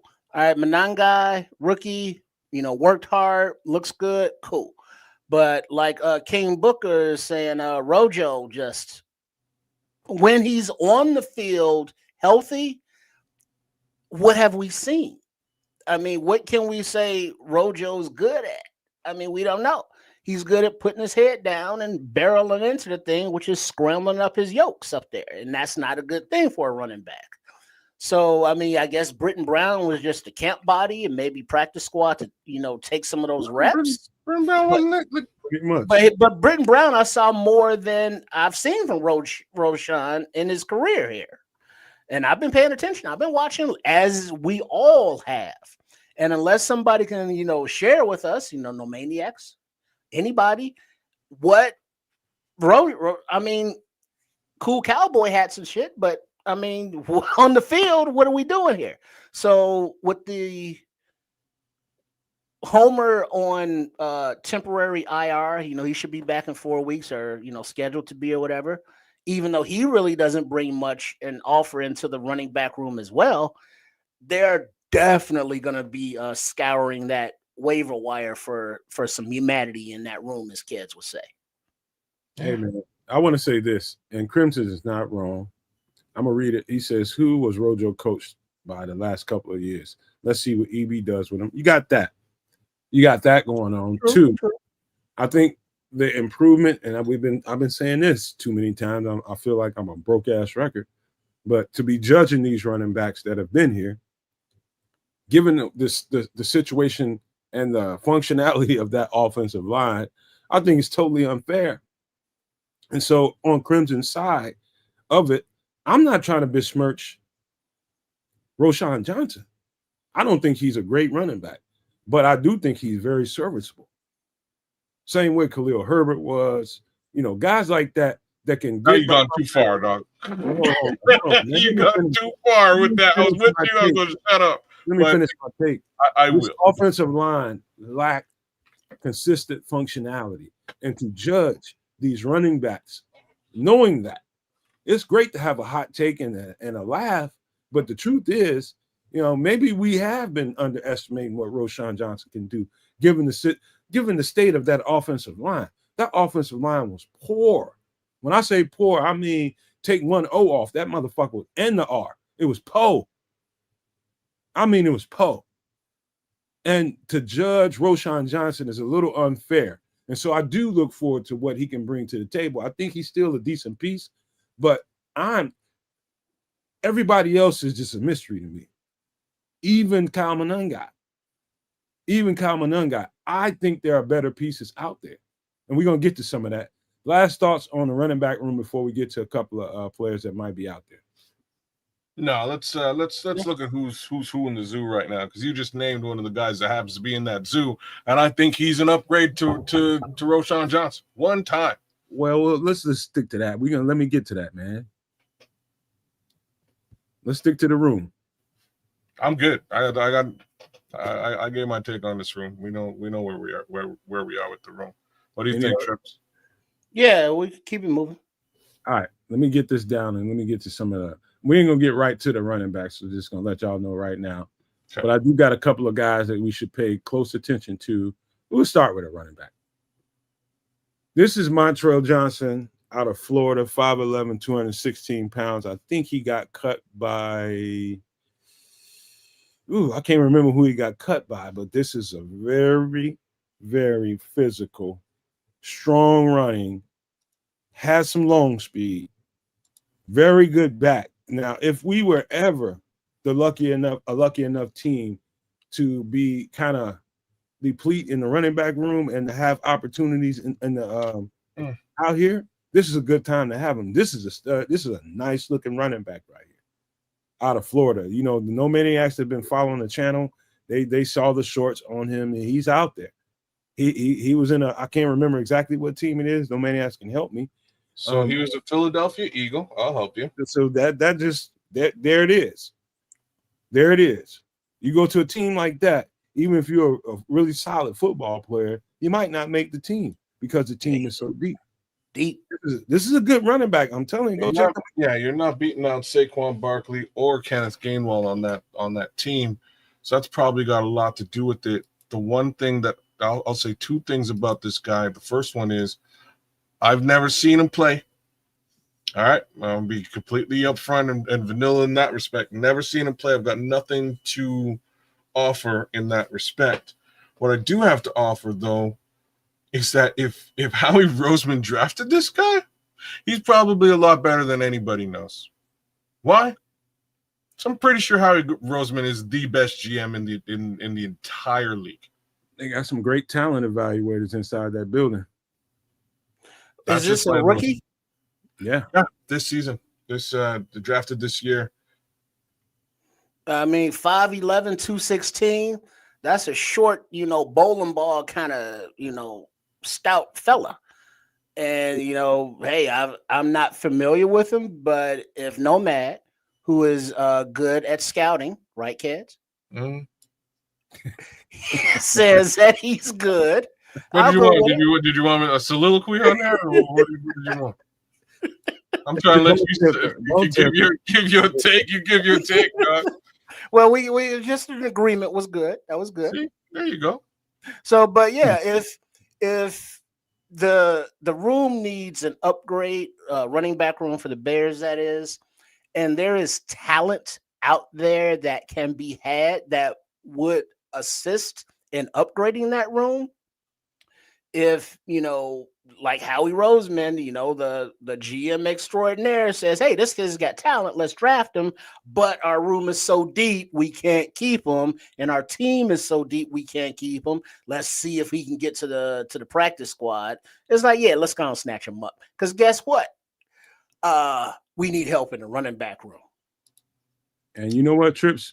I think what's important to know, you guys, is having a compliment to the skill set of DeAndre Swift. This guy right here, go look at him on film. Go check out Montrell Johnson, Florida. If you can find all 22, great. But go just look at the highlights if you want to. But what you're going to see is the thunder that we're kind of missing inside that running back room. And I know everybody thinks Kyle Monunga is that and Roshan Johnson is that, maybe, but maybe not. This guy is physically built to give out punishment when he's running that ball. This is a hard running dude, and he's got a lot of agility in the hole, man. You'll see him bounce and pick up and get back to he's bouncing at about 8 to 9 speed. And when he picks up speed again, once he cuts, he's back to that 8 or 9 speed really, really fast. That's one of the traits about him that I thought was really impressive. One of the things I didn't notice about him, I didn't get a chance to really study him as a pass catcher a lot, but what I did see in a limited snaps, I think he's a solid natural hands pass catcher. He doesn't mind sticking his nose in there and stamping the dog shit out of you. He's a physical guy, so pass protection is not a problem for him whatsoever. He's a nice piece out there, man. It's a guy I spent quite a bit of time looking at, man. He's nice, man. Just putting it out. 22 years old, runs a 4.4, 5'11", 216. He has nice measurables. I wouldn't mind giving him a shot. Oh, Dobbsy, we gonna get there, man. You know we are. Yeah, we're going. All right, let's get another guy. And this ain't no running back.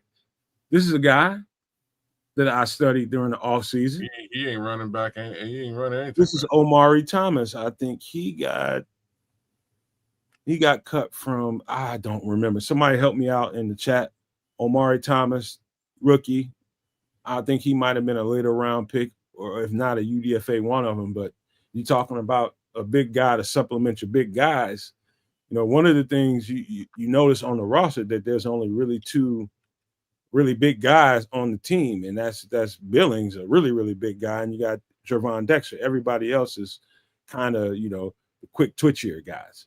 And so at some point in New Orleans cut him. So, this is a guy, man, he's powerful as shit. He's a monster in the run game. The thing about him is his height, and he plays a little high. That was something I noticed about watching him at Tennessee. He plays a little high, but with good coaching, which I think is what we have in the building, you can take a guy like that, stash him on the practice squad, and for a few weeks, start working on that pad level, getting him where he needs to get to. He's got long ass leverage. You can see how long his arms are on the graphic. But you take a guy like this, he's a space eater. He's not a 3-tech. He's not any of that kind of stuff. You can't line him up on the edge. No, this guy is built to play in the middle and to eat up space. Getting off blocks was another little bit of a handicap with him. Just a little bit, but it wasn't that bad. But when he wanted to dominate, he consistently dominated. And so Omari Thomas, man, I think is a nice piece to have. Any thoughts on this big monster? Well, I just, you think, like, I don't know, man. So they did let go of John Ford, I just don't know if they, man, I just don't know if they need more help in that room right now. I think there's just more. Personally, I just think there's more pressing matters. That's just me. Well, I wouldn't consider him right now helping the room as on the roster on the 53, but as Nomaz said on the practice squad, sure. Great practice squad move for sure. I'm with you there. Yeah, I got nothing against that. Yeah, he can help the size of that depth. I can tell you that, man. He's a space eater. Yeah, we need somebody like, again, we need a John Ford sitting on that practice squad. Worst come to worst, so we can elevate if needed. So if that's what Omari is, do it. If they decide not to go John Ford, which they might do, keep him on the. If they don't go John Ford, this is a great option. I expect them to actually, if they don't go John Ford, I'd be surprised because he spent so much time. But if they decide to go in another direction, here's one of the really good options out there. Omari Thomas. Can't get no better than that for a space eater. All right. Right. Not that complicated. All right, let's get to another guy. You talking about pass rushers?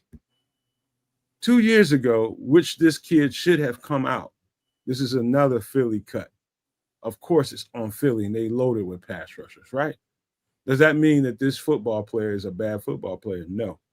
Antoine Powell-Ryland, 6'3", 252 pounds. He was the best pure pass rusher in the NCAA 2 years ago. It's like this previous year, it's like the world knew who he was, and like everybody had a game plan to stop him, but he still did pretty decent numbers, but nowhere near how well he did the year before. And I think they also had a defensive coordinator change or something like that, but he didn't look like the exact same player that you saw 2 years ago. Guaranteed, kids and trips, that guy would have come out last year. He'd have been one of the first 2 or 3 guys, edge rushers, to come off the board last year. I mean, the year before that. That's how good he was. He led the nation in sacks. He's a stud pass rusher, but he's a pass rusher only. And maybe because he did not support the run as well as he did rush the passer, might be the reason why on a deep-ass team like Philadelphia, you end up on the scrap heap. As good as I'm telling you, go watch Antoine Powell-Ryland and come back and tell me what the fuck you think. Does it match up with what I said? He's a stud pass rusher. Stud pass rusher. He's like watching Von Miller in college. Well, would you propose putting him on the 53 or practice squad? If you get a guy like this, if you grab him off a waiver wire, you got to put him on the 53. Who is he replacing? More than likely, Damrock. Okay. More than likely. I'm telling you, this dude is a stud pass rusher. But Can he's he a play special teams too by any chance? I have no idea. I wish I could tell you that. I have no idea. Maybe they gave him some run at that. He didn't take to it too well or give full effort. I don't know, but I know this. As a pass rusher only, there's not very many players that even got drafted this year. The only one that I would give an edge over him is Mike Green out of Marshall. Now, he was a stud. The year that Mike Green had this year, that was Antoine Powell-Ryland the year before. So how people got all, keyed up on Mike Green, he was that the year before. I'm telling you, dude is a pure pass rusher. It's like looking at Von Miller, kids. I'm not kidding you, bro. Write that name down and go check him out. Yeah, I'm with Smitty Q on this one, but we'll see. I'm trying to figure out why, if he's what you're saying, that's definitely an overstatement. If he's wait, hold, slow up. You're gonna tell me that's an overstatement, but you haven't watched it. No, I'm saying that Von Miller is a perennial Hall of Famer. Is what I'm saying. That's kind of what I mean by an overstatement, right? I said it's like watching Von Miller. The traits, what I was trying to get at. All right, fair enough. It's just it's a very high comparison. In any event, I'm trying to understand why he would have fallen out of favor with Howie Roseman's squad. Because isn't they deep as hell on that D line? Exactly. I just told you. That's a good answer. Yeah, maybe. So he's a player. Look, like I said, oh man, I don't. My beef is, like I say, my beef is what it's always going to be with this particular position. I'm real tired of the circus. Like I'm sick of the circus, man. I want them. I want that. I just want there to be one guy who's the guy at both edges. I need that guy to be the guy at the edge, and we're fucking around. Illy, let me say this to you. He says, Nomad, you're too high on these guys getting cut. There's a reason why the first couple of players that I started with are cut by Philly.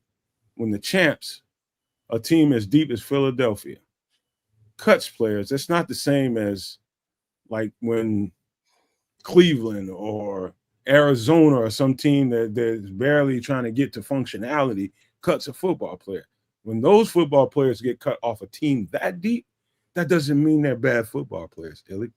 I'm just pointing that out. That's why I started with some Philadelphia guys. It's a numbers game. Yes, pure numbers game. He's a good football player, man. If you need an edge rusher, I'm telling you. All right, let's get to another guy. Dorian Strong is somebody that I think he's cut. I'm not sure. I'm pretty sure he's cut from some team that's got a pretty solid cornerback room. But as you see on the screen, it's excellent man corner, which is what we are. And we are a man corner team now. Elite when the ball is closed, when he can close very, very fast when the ball is in the air. And so one of the elite things you can be as a cornerback is you can in trail technique. What a trail technique is basically you're in the hip pocket of a receiver, right? And you're chasing them down the field. And when the ball is in the air and the ball is thrown on time and on point, how fast and how well do you close on that ball while it's in the air? He was more of one of the more elite corners that I watched on film this offseason at that. When the ball is in the air. Stuck around, man. I think he got re-signed. Did he? I think so. Well, okay. Now I'm wasting my time because he can. You might be. And that's why he can play. That's what I'm looking at right now. So he's a Buffalo Bill, and he's still on the. He's still. No, I'm pretty sure they cut him, bro. I'm pretty sure they cut him, and they got a pretty nice thick secondary too. I'm pretty sure they cut him. I think I seen it a day ago. So yeah, he might be one of those options, and I do think we have possibly it might be a move to be made there. And Dennis Allen is going to be looking for man corner specific kind of guys. And he fits the bill. Feisty. I ain't going to say he's the best, most aggressive tackler, but he's willing. And he can play pretty much anything. So Dorian Strong, if they make a move in the cornerback room, it could be one of those guys in the next 48 to 72 hours, man. And he could be you're talking about actual 53? If they make a move on him in the waiver wire, they have to claim him and keep him on the 53. He has to replace somebody. So who is he replacing? Nashawn Wright, in my opinion. He's a better man corner. Right on. Cool. An upgrade is an upgrade. I won't be mad at it. All right. Now here's another one, I think, from Philly. A lot of people got excited about him when they I remember I put the first short out on him and people started looking at it and they went to the tape. Holland Pierce, big tackle out of Rutgers, 6'8", 354 pounds. He was only a sophomore, I think. Came out into the draft, and I think he went as a UDFA or maybe a late round pick. I'm not sure. But I think he went to Philly, and again, Philly. But one thing I will say about Holland Pierce is I think he's a little slow of foot, and that's going to show up even more when you get to the NFL level. Kind of like Ozzie Trapillo, why he couldn't really cut it on the left side, not at least this year. He's got same similar foot speed as Ozzie Trapillo, big guy like that, 354 pounds, long ass arms, much longer than Ozzie Trapillo. But you're talking about maybe wanting to keep a guy, stash him around. Let's see what we can do with him. Holland Pierce might be a piece. Any thoughts? Undrafted free agent. Was he a UDFA? I'm asking you. Do you know? I'm not sure if he was UDFA or he got drafted a little later. But he's a practice squad candidate though, right? Yeah, for sure. Because I don't see him like between the tackles that we have now. While it's cool to upgrade, it's like coming in as a UDFA. That's I don't know. You got to work a little bit, I would think. And so, as practice squad eligible, cool. On the 53, no. Yeah, he's so he was a UDFA. Here's what I am gonna say. Looking at left tackles this season in the draft and scouting them, this kid he showed up actually quite well for me. So I'll say that I was for obvious reasons, I was of the mind that they needed a left tackle, so I would potentially scout left tackles. That being said, I did not scout Ozzie Trapillo. They did. They decided to select him. I did scout Holland Pierce, and again, he's a massive piece of humanity. He looked good, and I think Nomad nailed it just by saying he's not fleet of foot. But he kind of makes up for that lack of speed with length. So I definitely a practice squad body that I would advocate them grabbing and throwing it onto the practice squad and potentially training up for that that left tackle role. To me, he's kind of like a slower but maybe larger Theo Benedict. Yeah, that's my Holland Pierce 2 cents. I think he'd be a decent look. All right, let me take a look at some other guys here, man. We can run through some of these guys. Here's a guy. You want to talk about a comparison, a good solid comparison to Luke Newman. If I can ever find one that was out there, this guy might have been a UDFA too, or a later round pick. But this is Luke Kandra out of Cincinnati, 6'4", 323 pounds. I do think he has center and guard experience. I think on one side of the ball, I can't remember whether it was right side at this point or left side, but I think it was right. Solid, really, really solid. Cincinnati has one of the better, I don't know if it's offensive line coach or the recruiter, something about the way they're recruiting offensive linemen and developing them at Cincinnati. I'm starting to notice it, and Cincinnati's not known for football. But over the last several years, it's like teams like that, teams like what's that team in DC? We're about to get to some of that. Maryland. They are really, really stepping it up and getting really, really good trench players. I think they have trench player coaches. And so Luke Kandra really stood out to me as somebody that I pointed out during the offseason. Went to a team that has a little bit of depth, and they couldn't keep him. He's probably going to end up on their practice squad. But if he doesn't, whoever cut him, and he ends up loose, and we feel like, okay, can we grab a guy and stash a guy on the practice squad?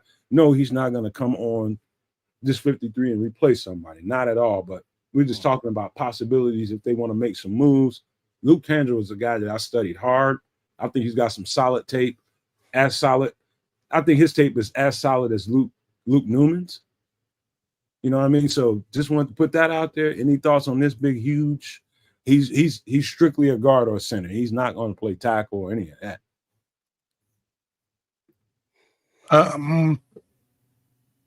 Yeah, I don't practice squad body, absolutely sure, but I have a feeling that I think we're okay at the guard position right now. I think we're okay. I think we're doing very well.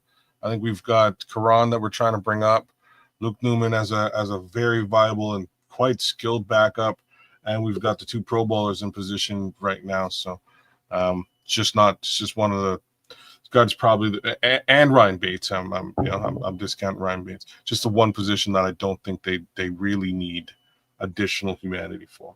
Yeah, well, not on the 53, but practice squad, definitely. We got Tooney for a couple years, and will Amagaji prosper at left guard? Will he stay healthy? We don't know. We already convinced that Luke Newman is a guard of the future. Where is Canadian Eagle playing? Is he left tackle? So put this kid on the practice squad as, let's say, a Amagaji insurance. I like that. I like that thought. Actually, I'll tell you the truth. A guy I worked with in Ohio, man, he went to Cincinnati. He was a starting tackle on that team. That's as far as I'm going to go before I start name dropping. But he was raving about the coach in Cincinnati. And who just said that? Jason Kelsey from Dan Brown. Jason Kelsey came out of Cincinnati. And so I'm telling you, that program there, what I'm trying to get at is pedigree. Some guys can come from a program that lacks the coaching and the pedigree that you need that translates well to the NFL and NFL style offenses. I'm starting to see some stuff in Cincinnati I'm more encouraged by some of those football players than I ever have been studying football players, offensive linemen in particular. These are some good freaking football players that are coming out of there, and Luke Kandra is one of them. He's just nasty, man. And how Luke Newman is, he looks like a guard because of his nice lower body, shorter arms, and he's just like a stout little guy. Luke Kandra is built exactly like him. He's just bigger. I wouldn't mind twin guards being Newman or a Kandra in the future. I mean, the size is impressive. You want that anchor in the offensive line because we see the size of some of these D tackles, 3 1/4 and up. So being able to sustain that kind of power mono a mono will be a good thing. And the nasty disposition, we need more nasty disposition. Oh, yeah. We need more nasty disposition on this offensive line. So that's definitely a plus. All throughout this team trip. That's one of the things that I've been looking to see if I was, you would have put truth serum in me and says, Nomad, hey man, what is our biggest weaknesses? What's our biggest flaw? We don't have enough attitude, guys, on either side of the ball. We're starting to trickle them onto the team right now, and that's good. But I'm talking about from top to bottom, and sometimes that comes with guys that are a little bit undisciplined and get you a couple of flags during the game. I'll take that to dominate and impose my will on you with some of those guys with the nastier disposition. We just don't have enough of them. Ryan Poles is really, really good at drafting good character guys. So in the offseason, you don't see a whole lot of, and I'm knocking on wood now, a whole lot of dudes getting in trouble, smacking female cops and shit like that. You got guys that, keep themselves together. And that's good. But you also might be missing out on some guys that could get a little trouble, but they got to grow up. But we need some nastier guys that like to move big motherfuckers around that don't want to be moved. You need more guys like that. And I think that's probably our biggest weakness since Ryan Poles has been here. Who you got up next? All right. Tommy Akapasote, 6'5", 315 pounds, senior. He played nose guard and 3 tech at Maryland. Phenomenal play strength and plays and position versatile. I made sure I put that on that. This is old stuff. This is the stuff that I was doing in the draft period. Extremely good against the run. The guy, I think he's got a great skill set that matches with NFL football. He can play inside. He can play 3 tech. He's got a great skill set, and he's active. Very, very athletic, very agile. Tommy Akapasote is, if you looking at that interior tackle room and you don't feel like you got what you need totally. You like what you have on your 53, but you want to stash a guy that can bring something else to the table a little later on, just in case things don't go right. This is a good guy to stash, man. I'm not saying he's going to get on the 53 and take somebody's role. Right now, you stash a guy and you start working with him and let him gradually earn his role on the team. He's just a good player, man. I just had to bring him up. Any thoughts on this big dude? Do you think he could be groomed on the practice squad as a dollar bill replacement next year? No, because Andrew, you know what? If they wanted to, depends on what kind of D tackle they want him to be. If they want him to be Andrew Billings, he's got a lot more eating to do. I'm just saying right there. Right. Not apples to apples, or in this case, donuts to donuts. Andrew Billings is like 5'11". You know what I mean? So this dude won't have a problem. He'll have a lot easier time putting on some weight than, I think if you watched him on tape, please write down these names, No Maniacs, Super No Maniacs. Go look at them on tape. See if what I'm saying matches up. Just go look at the tape. I think he's a nice piece to have. He's one.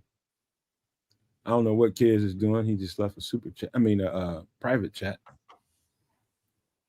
Here's a running back, Corey Kiner. I talked about him the other night on the show. Out of where? Cincinnati. Up and coming program. 5'8", 212-pound bowling ball. Don't remember exactly who and where he got cut from. But I know this. He would be an upgrade in this running back room right now. Right now. I'm not saying he's got a blazing speed. He's going to run 70, 80-yard touchdowns. No. But getting the chains moving, having some competency in the running back room on all levels, whether he's a practice squad guy or you grab him to move him and put him on the 53, there's reason to say that, he could, if somebody in that building said, we kept Roschon Johnson out of the fray because maybe we thinking about moving on from him and grabbing somebody else, this would be one of the running backs that you can put in that room and you can get straight production out of. And so I wouldn't see a big, huge difference between what Roschon Johnson showed me on tape at Texas. Not a big difference between him and Corey Kiner in Cincinnati on tape. Not a big difference. In fact, I'd say Corey Kiner is a harder runner than Roschon Johnson. And Roschon Johnson is a pretty hard runner. Yeah, that would the room needs addressing, and if a 5'8", even shorter than the previous running back we were talking about, but about the same weight, and he could pass pro, and he can offer something in the run game, and he can catch. We need more running backs. If this is a candidate and I identify him, I'm all with it. This one doesn't really particularly impress me. I'm a little confused. So this guy was I think he's hurt. Oh, he's hurt? Well, he was in San Fran. He got a high ankle sprain. This is exactly what I'm talking about. And we was talking about him the other night, kid. That's why you remember him. He got a high ankle sprain, but he was probably the stud of their running back room in preseason this year in San Francisco. Okay. He was only reason they got a deep enough running back room, and he got injured at the very end of preseason. And either you keep him, put him on IR, and you have no way to use him, or you don't, and you can move on and get somebody else that's healthy. They're at that point on their roster. It's a strong fucking roster. And so that's one of those teams that can afford to let a quality running back go. And they traded for Brian Robinson. Exactly what I was about to line up with, right? So that's what I was wondering. They went out and they got Brian Robinson, and they let this young man go. I was wondering what the reality was there, because I think everybody knows it don't really matter who you are or with respect to the running game. With the offensive line in San Francisco, you can put your grandma back there. She'll run that rock. You know what I mean? It don't matter who back there, they're gonna run the ball. So I know run it well. So if they drafted him or if he was a UDFA and they brought him to the squad, odds are he'll do well in that position. So I'm really not surprised to see that he's injured right now, and being injured might make it a little bit hard for us to consider bringing him to Chicago. All right. I got a couple more players to get to. One, Sebastian Castro. I really don't think, and there's a lot of people that really, really like Sebastian Castro when they went and looked at him on tape. We debuted him over here on the Nomad Network. No, we did. Yeah, and we talked about him a lot, and he's a very physical guy, 5'11", 202 pounds out of Iowa. You know, people that like the Big Ten in this area of the country, they know who Sebastian Castro is. He plays like a linebacker, violent hitter with really, really good football IQ. Problem with Sebastian Castro, he got cut from Pittsburgh, I believe. Problem with Sebastian Castro is you don't know that he has the game speed or the football speed to match up with a running back, a fast running back like DeAndre Swift. You put DeAndre Swift on him, he gets matched up with DeAndre Swift. DeAndre Swift's going to probably run by him. I'm not going to say he's just going to leave him, but he can't match foot speed with DeAndre Swift. Strong safeties tend to get matched up on tight ends and running backs on a regular basis, right? And so that's the only problem that I see with Sebastian Castro. Football IQ makes up for a lot. I mean, a lot. Just being situationally aware, having the right alignment on defensive plays, defensive reps, and just being violent. You know what I mean? That makes up for a whole lot. But at the end of the day, when they're calling a blitz and you got to tack up man-to-man with the running back that's swinging out of the backfield and the quarterback eyeing him because he knows you're on him and you can't run with him, that's going to show up at some point in time. And so I do like Sebastian Castro, but I do think he has some deficiencies. And I think he's more suited for a zone defense than a man-heavy defense. I think his traits will show up better, but who knows, man? You know, at that size, man, maybe somebody might think about trying to give him some linebacker reps because he's that damn physical, man. You're muted, kids. Oh, thank you for that. Yeah, I don't know. I liked what I saw when we looked at him. I definitely did, but I think you nailed it. He's probably more of a linebacker than he is a safety in this league. And I'm not so sure we need another linebacker on this particular team. I do expect somebody to scoop this guy up. I'm just not so sure he's really a safety in the NFL. That's all. And considering the foot speed aspect of it, yeah, and what Poles and Johnson and Dennis Allen have been adding to this team, I just don't think he would fit physically.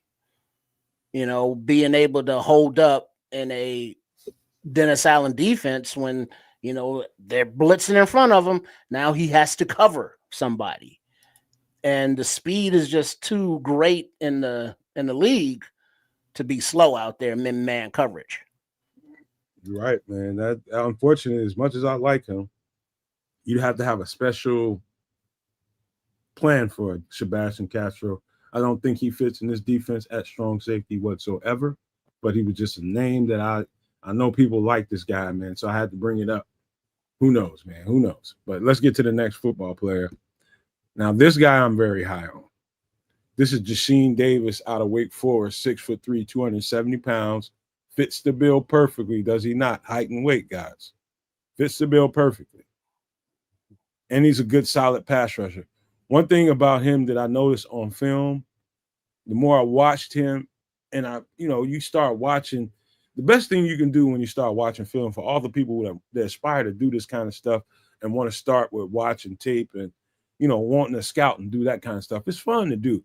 But when you're watching certain, basically the best thing I can tell you is when you want to see what somebody's ability can be later on, not what they are right now, is watch how much power they wield from the lower body, from the waist down, how powerful he is, especially at this position. Because in a defense like this, when he have his fingers in the dirt, and I think he got cut from a 3-4 base team. And so if you know what you need to know about 3-4 base edge rushers / linebacker, they have to drop in coverage often. And so this guy doesn't fit the skill set to be dropping into space. He's a pure put your fingers in the dirt, big 270-pound, and is going to get bigger edge rusher that gets after the quarterback and supports your run game. That's what he is. He fits a 4-3 base defense, which we run. And I bet you all my money that Dennis Allen had this guy on his radar. They just didn't go edge rusher for whatever reason. Jasheem Davis is powerful and as quick as he is powerful getting off the ball. Now, would I tell you he was a pass rush specialist? No, but he got to the quarterback often. And does that translate to the NFL? Don't know. I didn't see him in a whole bunch of preseason games, but he was one of the names on the list that I felt like we should stop for a second and, all right, I bet you all my money Dennis Allen would love this guy. All my money. Well, I think you should keep your money. I'm just saying. Smart motherfucker. All right, man. Any other thoughts? Football thoughts? You smart aleck fucker. I'm just saying that. That's money's important. You got you got meals to buy and stuff. You got stuff to do. Like, wow. This guy's he's okay. I don't. If we're again this position, I'm looking for something very specific, man, and I don't think what we're looking for is going to be found on the waiver wire or on, in the bargain basement category of the store. That's just me. I think we need to either develop what we have into something, fingers crossed, or you go and you put good money into this position, because God knows we've cycled through over the last 4 years. We've cycled through so much humanity at the edge rush position at the defensive end. I don't know. Well, the thing is, you were against Jonathan Ford as well last season when the season went to shit. The Packer. That's because it was like, well, we don't need this guy. We need this XYZ. Then Ford comes in and say, hey, we need a big guy like that. Nice. Now he hasn't panned out. Now he's no longer in the team. But if Mr. Davis here, Jasheem, can catch the eye of defensive line coach Garrett or Dennis Allen and to say, hey, we could mold this guy in a little something. Cool. Let this offensive staff no, you have need to bring their that opportunity to develop somebody. Bring that back for me, please. No, man. You pull it Let up. this offensive staff have the opportunity to, develop these kids into what they want for their team. Yeah, shit. Sorry, I'm just. Man, you trying to deflect because you don't know what the fuck you're talking about. But let me. No, it's because what I'm looking at was potentially the bearded lady, and I wanted to make sure. Yeah, that's cute, man. What the proper thing to do, kids, when you don't know, you just having me pull up guys that I've been checking out and you don't know anything about. What the proper thing to do is you want to know what man. You say so. That might be a good piece. I like his build. He's got the right size. I like that. Instead, I'm not deflecting anything. It's got nothing to do with his build or his size or anything like that. I'm at a point with this particular position where I'd like the problem to be fixed. What's the problem? I'm fucking sick. What's the problem, kids? Tell me the problem. We don't have a viable pass rusher. What's a viable pass rusher? Somebody who gets to the quarterback and creates pressure. Okay, I just showed you Antoine Powell-Riley. What do you think of him?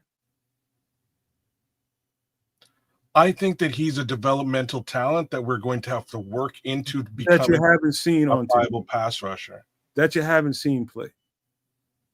That's right, yeah. And he hasn't played in the NFL to prove that. So those are specifics you should point out while you're talking. but there are also specifics that you should also add into your commentary. If he's proven it in the NFL, that's a different story. He's a proven commodity. We should go get that guy immediately. If we're talking about a projection, we're talking about a projection. I'm sick of projecting at this position. And this is not your fault. You want a pure pass rusher. I want to fix to the problem at the edge. Okay. I'm sick of talking about this now. Just give me a second. Let me soliloquy and I'll shut up. I'm sick of talking about the edge. Sick of it. It's fucking 4 years going now. Right? It's like it's a very extended conversation we've been having about this one position on the football team. They've thrown all kinds of different things at it. They brought in Jadeveon Clowney, I think. God, I don't even remember who's been here. You know what I mean? Like, there's been guys in and out. It hasn't worked. We've got Montez Sweat on one side, and for a minute there, I think we were all happy with the output. But I'm not so sure everybody's happy with the output anymore. I'm a little bit worried about the output as we move forward into this season. I'm just saying. I'm sick of talking about the edge rush position. I personally just want it to be fixed, and fingers crossed. Like, I saw some amazing shit this preseason. I saw Austin Booker step into the role, and I was hyped. To the right of him, I saw my guy Dom Robinson that I've been shitting on for 2 or 3 years start to step into the role too. Beautiful things. I need that to actually continue and actually be developed and be the thing at this position. Let me ask you a real good question. We got a problem there. This is an important question. When's the last time? How many pass rushers in the last? I can probably count on 5 to 7 fingers in the last 5 to 7 years. How many pass rushers came into the league and came right in and were gangbusters? When you agree with that, that's like only a handful of them. That doesn't happen right away with most of the time, right? Most of the time that develops, doesn't it? That goes for every position. Under normal pretenses, we got to develop a guy, and I'm with that. And we're trying to do that with Dom Rob and Hardy and Austin Booker right now. So do you just stop there, or do you not keep going and say, well, if just say hypothetically Davis, let's bring him in, and it's like, oh shit, he's better than Dom Rob. I mean, so now you move it up, or he's better than whoever, or he's not. But you just can't say, well, we got to focus on Hardy and Booker and Dom Rob and make them work. It's like, no, you keep bringing motherfuckers in until you find somebody who they can develop who can be that guy. Well, but we've been doing that, Trip.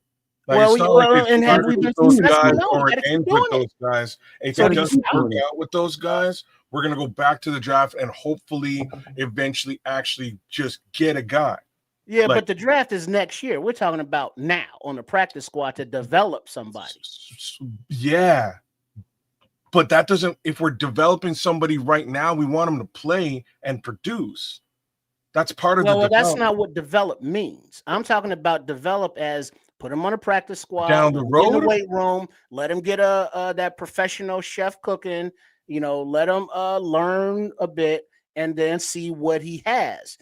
That's development I'm talking about, as opposed to putting them on the field, throwing them in the fire and see what he got, making them develop. I'm talking about, practice squad development.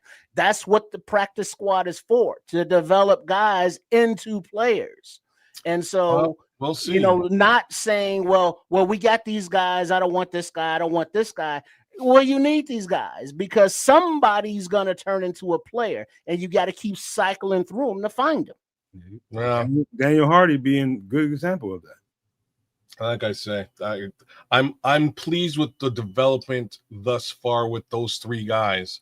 I'm okay with it. It's the question mark still remains, though. Right? Like the question is still there.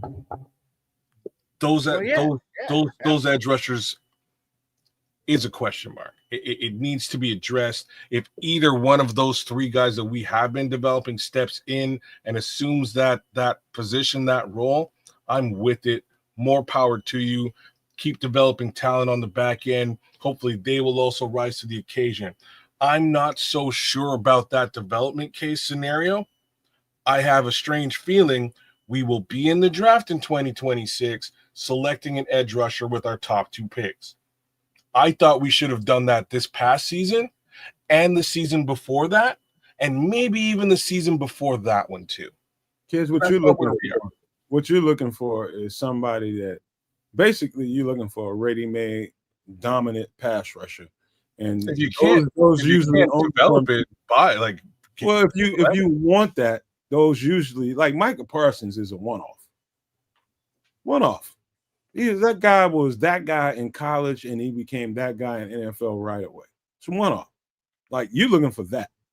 They're hard. That is like a unicorn in a forest full of down trees, and you can't travel through it. I don't know about that. Very, very hard to find. I don't know how hard that is though. It's very hard to find. And like Micah Parsons might be a little bit of an anomaly, but there are viable pass rushers that have been drafted in the NFL over the course of the last few years. Like there are. Even Ashton Gelati was just picked up this past draft. Aiden Hutchinson might be the most recent guy I can think of. Look, I'm talking about Ashton Gelati. This season, not extremely high drafted. He put the work on Braxton Jones. He put the work on Theo Bennett. It made them both look ugly this past Friday. They're a fresh new guy. Fresh. I use probably maybe 3rd rounder, maybe 4th. You know what I'm saying?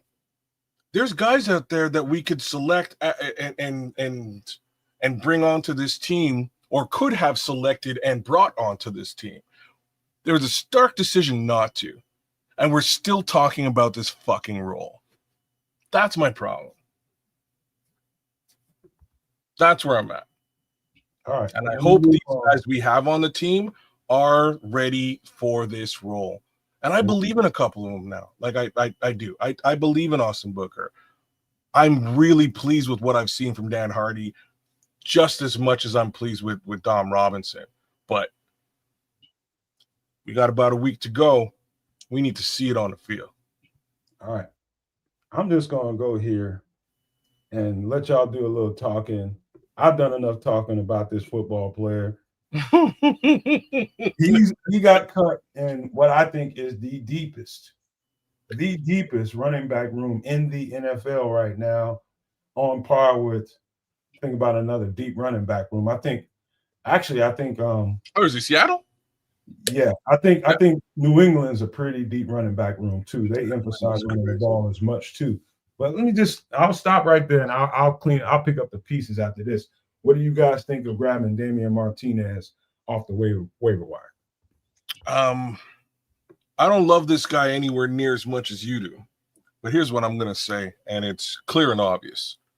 This guy's a huge upgrade to Roschon Johnson. No two ways about that. He can do everything Roschon can do, and then a couple more things on top of that. Really good field vision. To me, that's kind of what they're looking for, and he's right there, ready and available at a relatively low price point. So I have no problems with this maneuver at all. We need a thumper that can thump a little bit better with a little bit less. That's a little bit less injury prone and has a little bit more field vision. You know, a little bit more in between the tackles. You're talking about Damian Martinez. So I'm right there with it. Yeah, and he shook out. You know, he got beat up by those guys in Seattle, and they have a very talented running back room. Yeah. So it's like, okay, the rookie didn't, make the squad off in the 53, but guess what? Our running back room isn't as talented.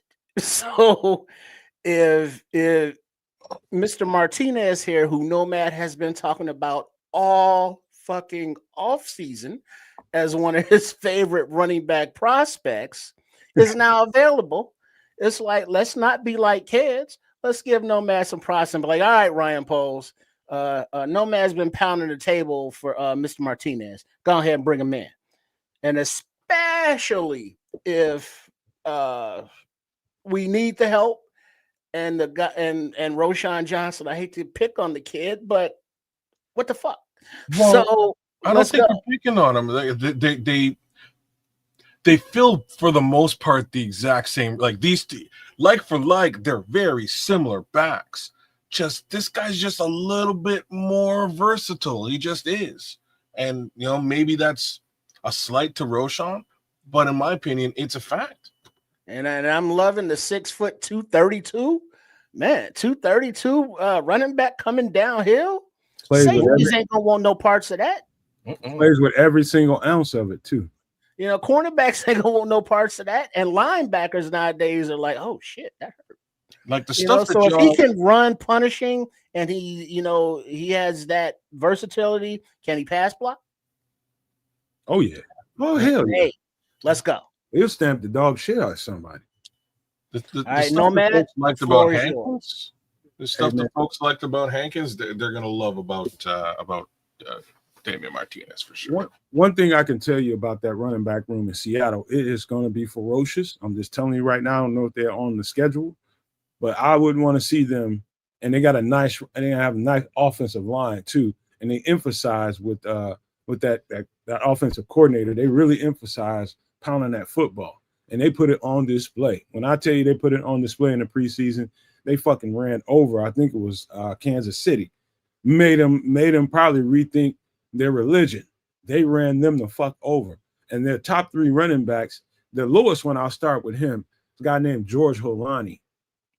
He's a Hawaiian guy or a Polynesian guy, but I'm telling you, he came into this camp on a mission. It's like, ain't nobody taking my spot. And I think they're going to run with 3 running backs, maybe 1 on the practice squad or 2.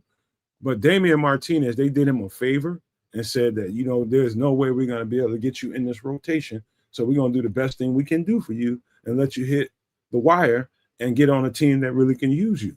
Because in this running back room, we won't be able to. That's how good the running back room is. You got Kenny, I forget his last name, Kenny something, the starting running back, Kenneth Walker. Yeah, you got Kenneth Walker, and then you got Zach Charbonnet behind them, 2 starting caliber running backs. And then you got George Holani pulling up the rear. What are you going to do with Damian Martinez, who is quite, in my opinion, if you apply him with the right system and the right offensive line in front of him, he's going to be a pounder in this league. This is like he's got a skill set that he can tote the right. He can carry your offense, and he gets stronger as the game goes on. He's just as physical as they come, never dies on the first tackle. This guy is Chicago, man. We like running backs. We like physical running backs. We like physical defenses. This guy is Chicago. I wish like hell I was inside House Hall right now. I'd be like, fool, if you don't break necks to get to this dude. This is the perfect compliment to DeAndre Swift. The perfect compliment to him. 232 at 6 foot? You kidding me? Go look at the tape. That's all I would say to anybody doubting that. Go look at the motherfucking tape, and you come back and tell me I'm wrong. That's all I got to say about this. Any other thoughts on Damian? No, I mean that's how you touted him in the first place. Was really, when we first started talking about this particular back, you were like, Kenzie, are you sold on Roshan Johnson? And I said, nope, I'm not. Do we need an upgrade to Roshan Johnson? Because if we do, I got the running back for you, and here he is. So here we are, without that general upgrade in place. And yeah, I liked Wheeler. Yeah, I liked Hankins and what they brought to the table. I think that this particular gentleman is a true upgrade to what we have in our number 2 RB spot. So definitely worth a look. All right. I won't go on and on about Damian no further. But do you guys feel like we got enough beef on the defensive line? Do you still feel like we need to keep a guy on the practice squad that's got a little more girth to him? Because if you do, we got this guy out there. Oh, that's the 440. Yeah. He's a big boy. Yeah, we don't need him. Oh yeah, Hey, no. You know what? This dude's a football player. Now, I'm not gonna sit here and tell you that. Okay, we About need all to that. grab this guy. You know, I'm gonna tell you something. This is a little more deep, man. I worry about this guy. Now, when I see him, A heart attack? like, man, dude, I see him. I see a guy.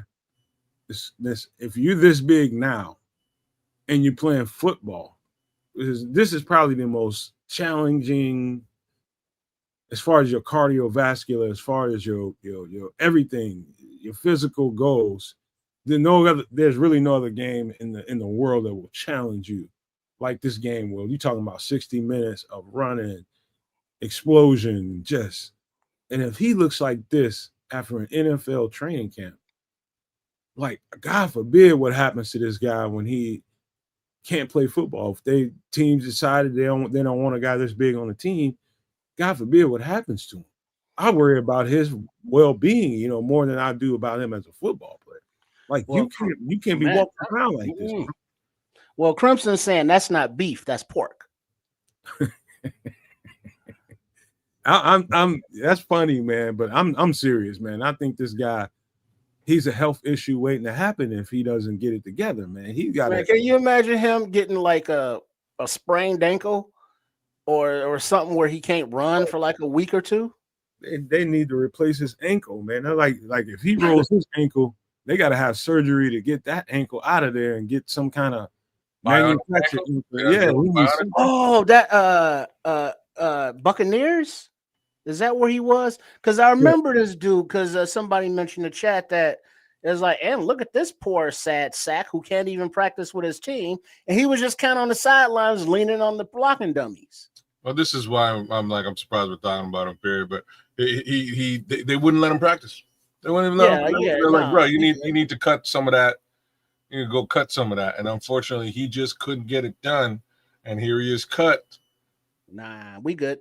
Next, you had to keep trailers of the world, kids, trips, guys like 350 somewhere. I'm not saying there's anything wrong. I'm a big lad, bro. I'm not saying there's anything wrong with a big boy. He's like, I'm just saying he's just a little bit too big to the point that it could be a problem for him, let alone the team.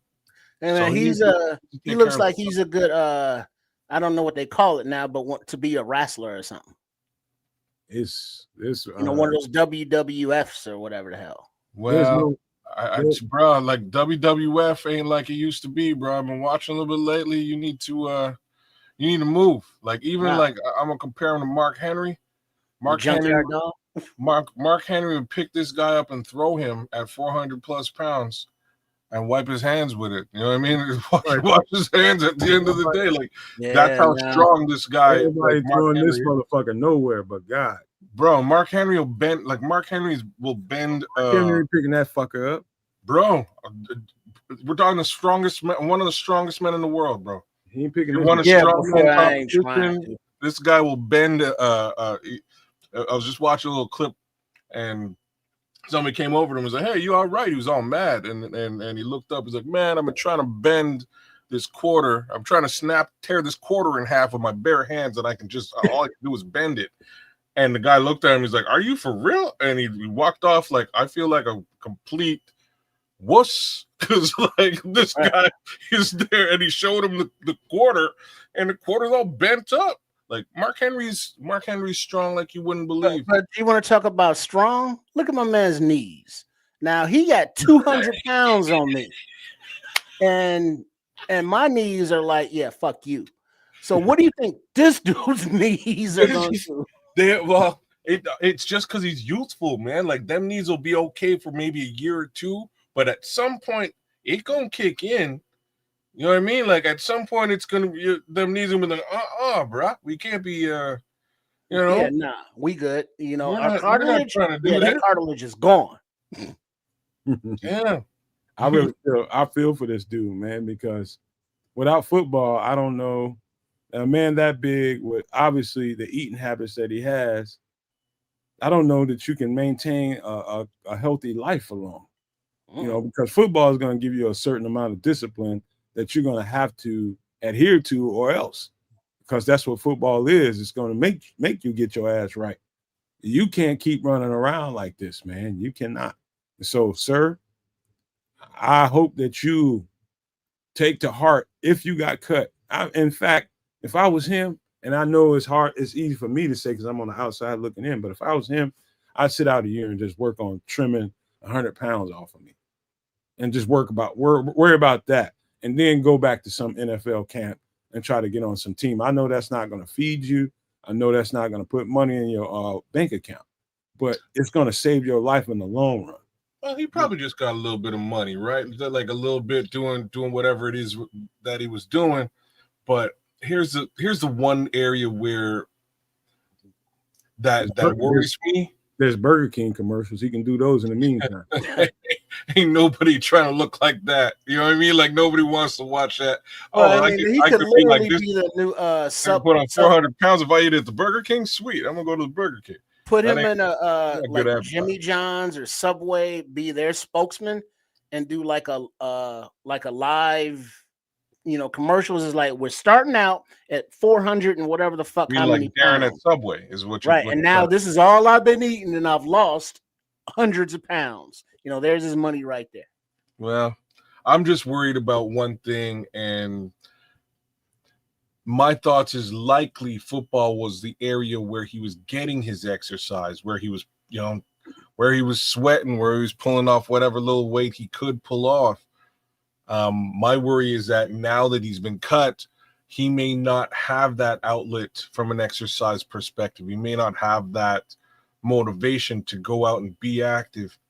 So I can't remember this gentleman's name, but prayers up, man. Hopefully everything works out and you're able to be focused on what you need to do to get to where you need to get to. And I think the door is wide open for you. I think folks definitely saw your prowess, your talent on a football field. It's just a matter of squaring away a little bit of your health, right? Shout outs. Hey, I know one thing. If that motherfucker haul off and slap some average person, they going to the upper room. All that weight behind that. Good Lord. Yeah. Maybe that's what he has in his future. Maybe he's one of them slap boxing champions. Right. That's a thing now. There you go. Look how thick his hand. Look how thick that fucking hand is. He gonna kill somebody. Damn. All right, who we got next?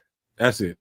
Wait, no, there's one I want to ask you about though, Nomad, that you didn't bring up. I sent you a message earlier, you and kids. Is the running back from Denver? You talking that about was there with, well, let me run through a couple of names that I do have extra that are out there too. Audric Estime being one running back out of Denver. Him. There's also Cam Akers who got cut. Let me see. There's also Khalil Herbert who got cut.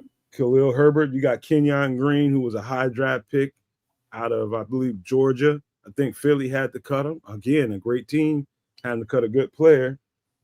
You got Anthony Walker, a really good linebacker, got cut. Luke Kandron, let me see. Let me make sure I ain't forgetting nobody. Let me see. Eli Ricks, a corner. Again, Philly. I focused on Philly because how good that team is. Eli Ricks, you got a problem with how Nashawn Wright performed, and you want to upgrade to him. He's feisty. He's a man corner by nature. He's got foot speed, and he's long like Nashawn Wright, not as tall, but he's 6'2", 6'3", somewhere in that neighborhood. Really, really long arms. Same kind of football player. Eli Ricks is out there. Let me make sure. DeMarvion Leal, an edge rusher out of Pittsburgh, high draft pick. They cut him because I think they messed around with him a little too long, tried to turn him into a D tackle because he has a huge lower body, but he's an edge rusher. He's out there. Just go check him out. There's a DN out there by the name of Patrick Johnson, linebacker Chance Campbell, offensive tackle La'el Collins. He got hurt a few years ago when he was in Cincinnati, a couple years ago when he was in Cincinnati and needed a year to repair. He came back and played a season for the Cowboys. He was a starting tackle, I think a right tackle on that team, pretty much played the whole season. he got cut. So if you got tackle issues you want to address, that's out there. And that's it.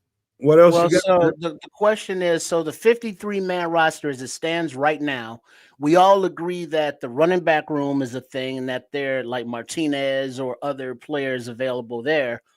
But we've also identified what possible upgrades to Nashawn Wright, Dom Rob. So, those are two possible positions that one of the aforementioned players that Nomad brought up could be brought in, and those two guys could be out. So the bottom end of this roster looks like some of these guys that we spoke about here tonight could be upgrades to what we already have. So yeah, that's why the war room at Hallis Hall is fully staffed all night tonight, because what are the coaches in there doing? Having some Sammys, some salad, and ripping film on guys that are available and comparing them to the guys that are kind of sleeping a little easier tonight because they're still on the roster. But tomorrow night could be totally different. So that's why they call it the initial 53, right, Trips? Indeed. We got options out there, and they're right. And I know if I was in that building, I wouldn't be getting no sleep either, because opportunity presents itself right now. And there was Ryan Poles also said that a few years ago it was more exciting because he was like looking for like 5 or 6 of these guys, whereas now the roster is that much more talented. We're looking maybe 2, 3.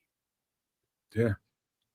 There's Dennis Allen in that room. There's Ben Johnson in that building. Both of those guys, they got the scouts, they got the position coaches. And so if Ryan Post goes in there with thinking all I'm going to do is 2 or 3 moves, they can convince him to that 6 by the time the end of the night happens, and they can pursue more guys than he thinks. You know what I mean? So it's all fluid. It's all fluid because there's still moves being made right now. While we're on the air, there's moves being made now. Mm-hmm. Andre Bryant had a question or a comment. Would you consider Cole Strange, former first-round pick with 29 career starts at guard position, is out there? Would you consider him an upgrade over anybody we have currently on the O-line? Andre, I can't lie to you and tell you I remember a whole lot about Cole Strange. I remember studying him, but I study so many guys. It's like once that cycle is over, I know Cole Strange has been out there a year or two. I think he's been in the league a year or two, but he was a highly touted guy in that scouting. Where did he go? New England? New England. Yeah, I remember this was one of Bill Belichick's like last picks, and he jumped up to get him too, because he had center prowess as well. I remember Cole Strange. I think this might be more of a casual. Oh, okay. I'm looking at him. So he was hurt. He was hurt for a season. That's probably the biggest chunk of all this. I bet you he was replaced the following season and maybe didn't get. Let me just take a look at snaps here for him. I just a whole new staff comes in. I just don't remember a lot about him. I remember him being I do. I remember him being a guard / center prospect. I remember him being good. I remember us all kind of saying he'd be a solid center / guard prospect for us to draft. And I also remember Bill Belichick trading up into, I believe, the first round to grab him. And everybody was like, oh, wow, you went up and got a center early. That's crazy. But he would have been the top center guard in, I believe, the 2022 draft. That being the case, I think this is so he didn't play. He played 3 games in 2024 and 10 games in 2023. So this is more of an injury situation than anything else. And now you got a new regime in knee injury, both seasons. So weeks 1 to 14, weeks 16 to 18. So he probably had full-on knee surgery. That's just me assuming now.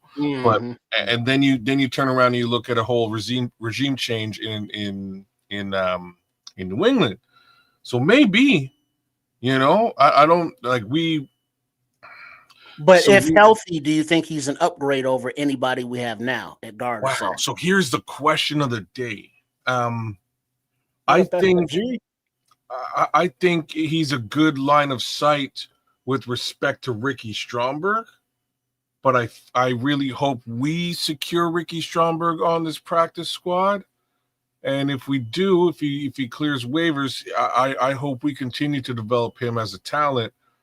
I'm not so sure I would go do the Cole Strange thing due to this Knee thing. well, how long it you know what I mean? Like Stromberg was hurt too, and he had a very similar trajectory, and now he seems to be picking up and doing well. This guy's been on that injury trajectory for almost 2 solid years. It's a pretty long tenure for him. So if we Well, there you don't go, Andre. if we don't get Stromberg back on the practice squad, I think we should definitely scoop up Cole Strange and try to do the same thing. One of the downsides of doing this kind of podcast and this kind of content requires a certain amount of really, really hard work. And I'm talking about film work and all that kind of stuff.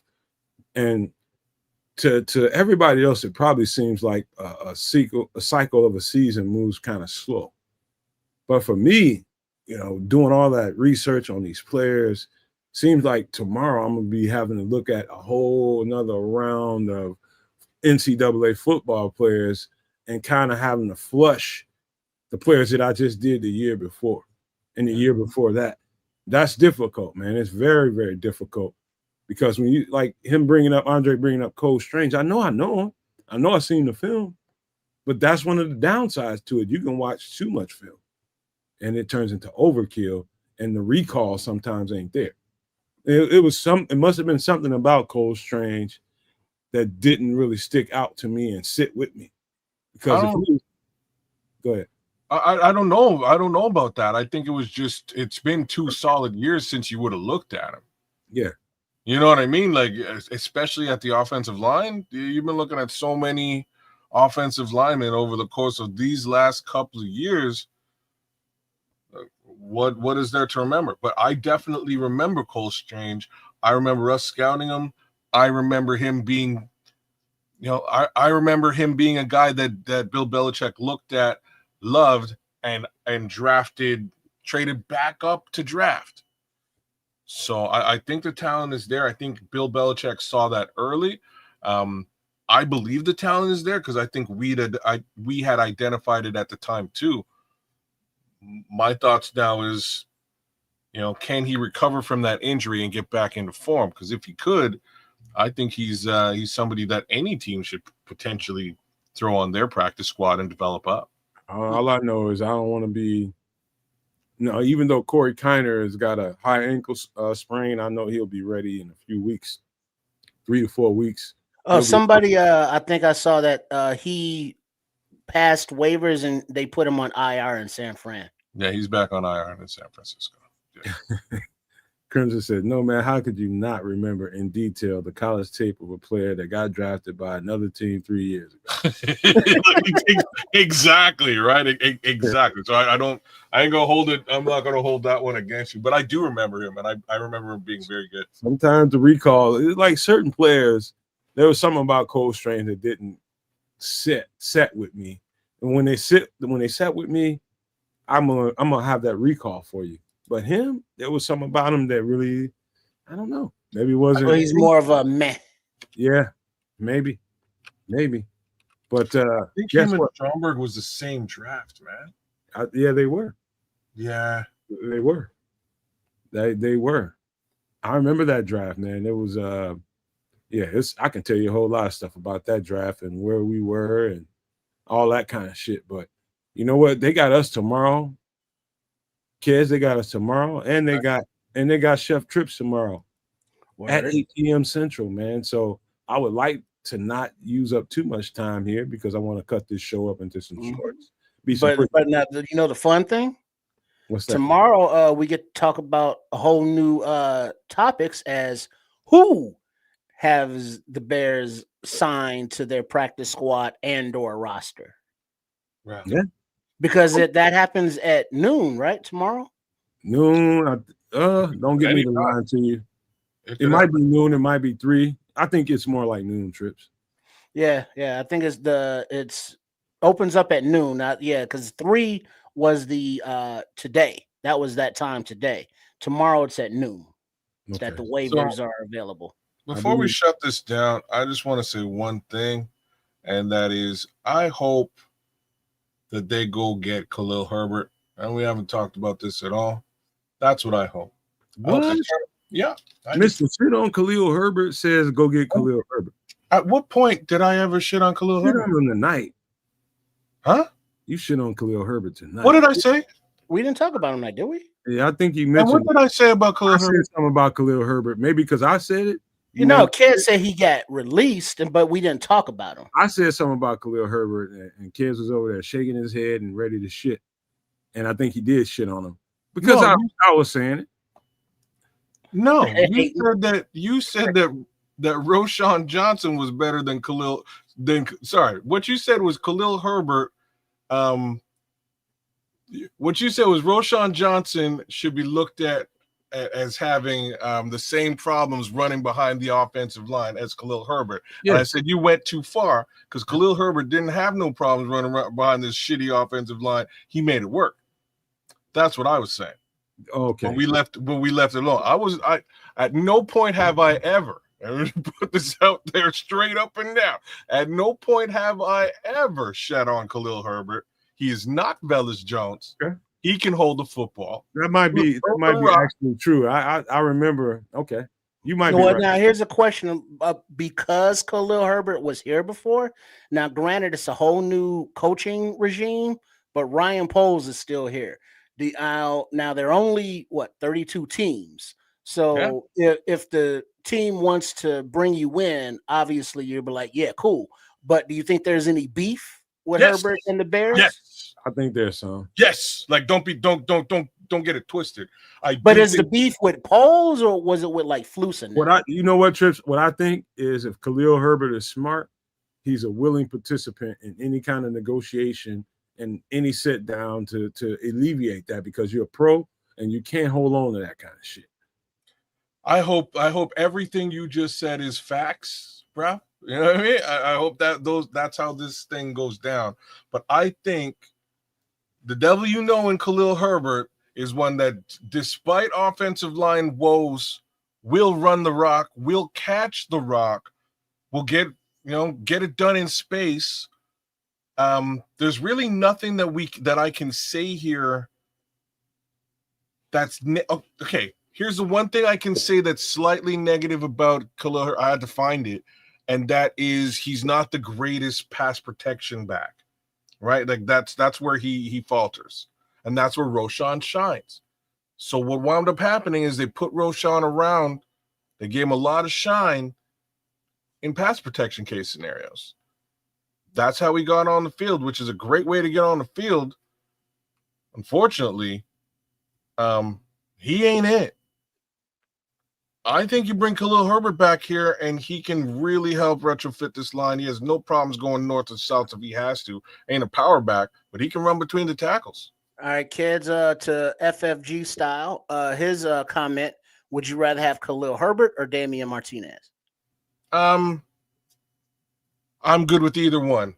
I think. I didn't ask you either one. I know you didn't, but I'm giving you. I'm like if tomorrow they announce either one of those guys, I'm happy. If they announce neither one of those guys, I'm pissed off. Preference. I'm going to probably actually say in this scenario, Damian Martinez because of his youth. Again, he's a developmental case scenario that bodes well, and that little animosity that Nomad just lit up is likely not in place. So all of those things, he'd be coming in here with a fresh eyes, fresh mind, and fresh legs. And in that respect, he's definitely a direct upgrade to Roschon Johnson. He can do everything he can do and do it a little bit better. Whereas Khalil, we kind of know what Khalil is. He's a little bit different. He's more in the mold of a backup to DeAndre Swift, like a true backup to DeAndre Swift. as and opposed not to like a a Thunder. north-south back. He's not Thunder. Yeah, He's not Knuckles. yeah. All right. I would say this, man, because we do got to get out of here. And the longer we go on, it's going to be more money for me to make shorts. That's a whole other question. I mean, that's a whole other something to think about, man. This was a good show, man, because we're finally at the initial 53. And the next few hours, man, and I say few hours, I mean like 72 hours or so, is going to be important for the Chicago Bears. And in my opinion, this might sound strange to you all. It's going to determine, to me, whether or not they have the right people in the front office or not. I think these moves that they can make in this waiver wire period or trading, there could be some trading shit going on that we don't know about. There's some opportunities out here. There could be some stuff going on with Jalen Johnson, and we don't know. All I'm going to say is I'm not going to speculate too much, but you got trade opportunities that need phone calls made about those. You got waiver wire opportunities that need phone call made about those. There's so many different things. So you have players that are outright release that are out there that can have those conversations with any GM and agent in the world. They can have those conversations. Then you have those waiver wire players that have to wait until I think this time tomorrow. Well, 3:00 tomorrow, our time. They have to wait until that period ends. And then after 3:00, then they can pick up some of those phone calls and respond to some of these teams as, hey, I'm going to offer you this, and this is what we want you to come here and do. We want you to be a practice squad player. Or we want you to come here and initially be on the 53, but we're going to revert you to the practice squad once the season starts after we do a game. Stuff like that. These are the conversations that need to be had by agents, GMs, assistant GMs. They're on the phone right now trying to go through what they want. Now, who they get, I'm not so sure that this organization knows how to draft running backs. I'm not so sure. I know a lot of people are still on the sugar high with Kyle Manung guy. I think he can be decent, but I don't think he's going to be a world beater. I'm just telling you. I think about freaking Treston Ebner. Where's he at? We haven't really drafted too many running backs. I gotta get ready to close this out, kids. I know you got a lot to say. I just wanted to put that out there as something to think about while we go through the next 48 to 72 hours. I don't know that these guys know what they're doing as far as that goes, man. Maybe with Eric Bieniemy in the building, we get a little bit better with that.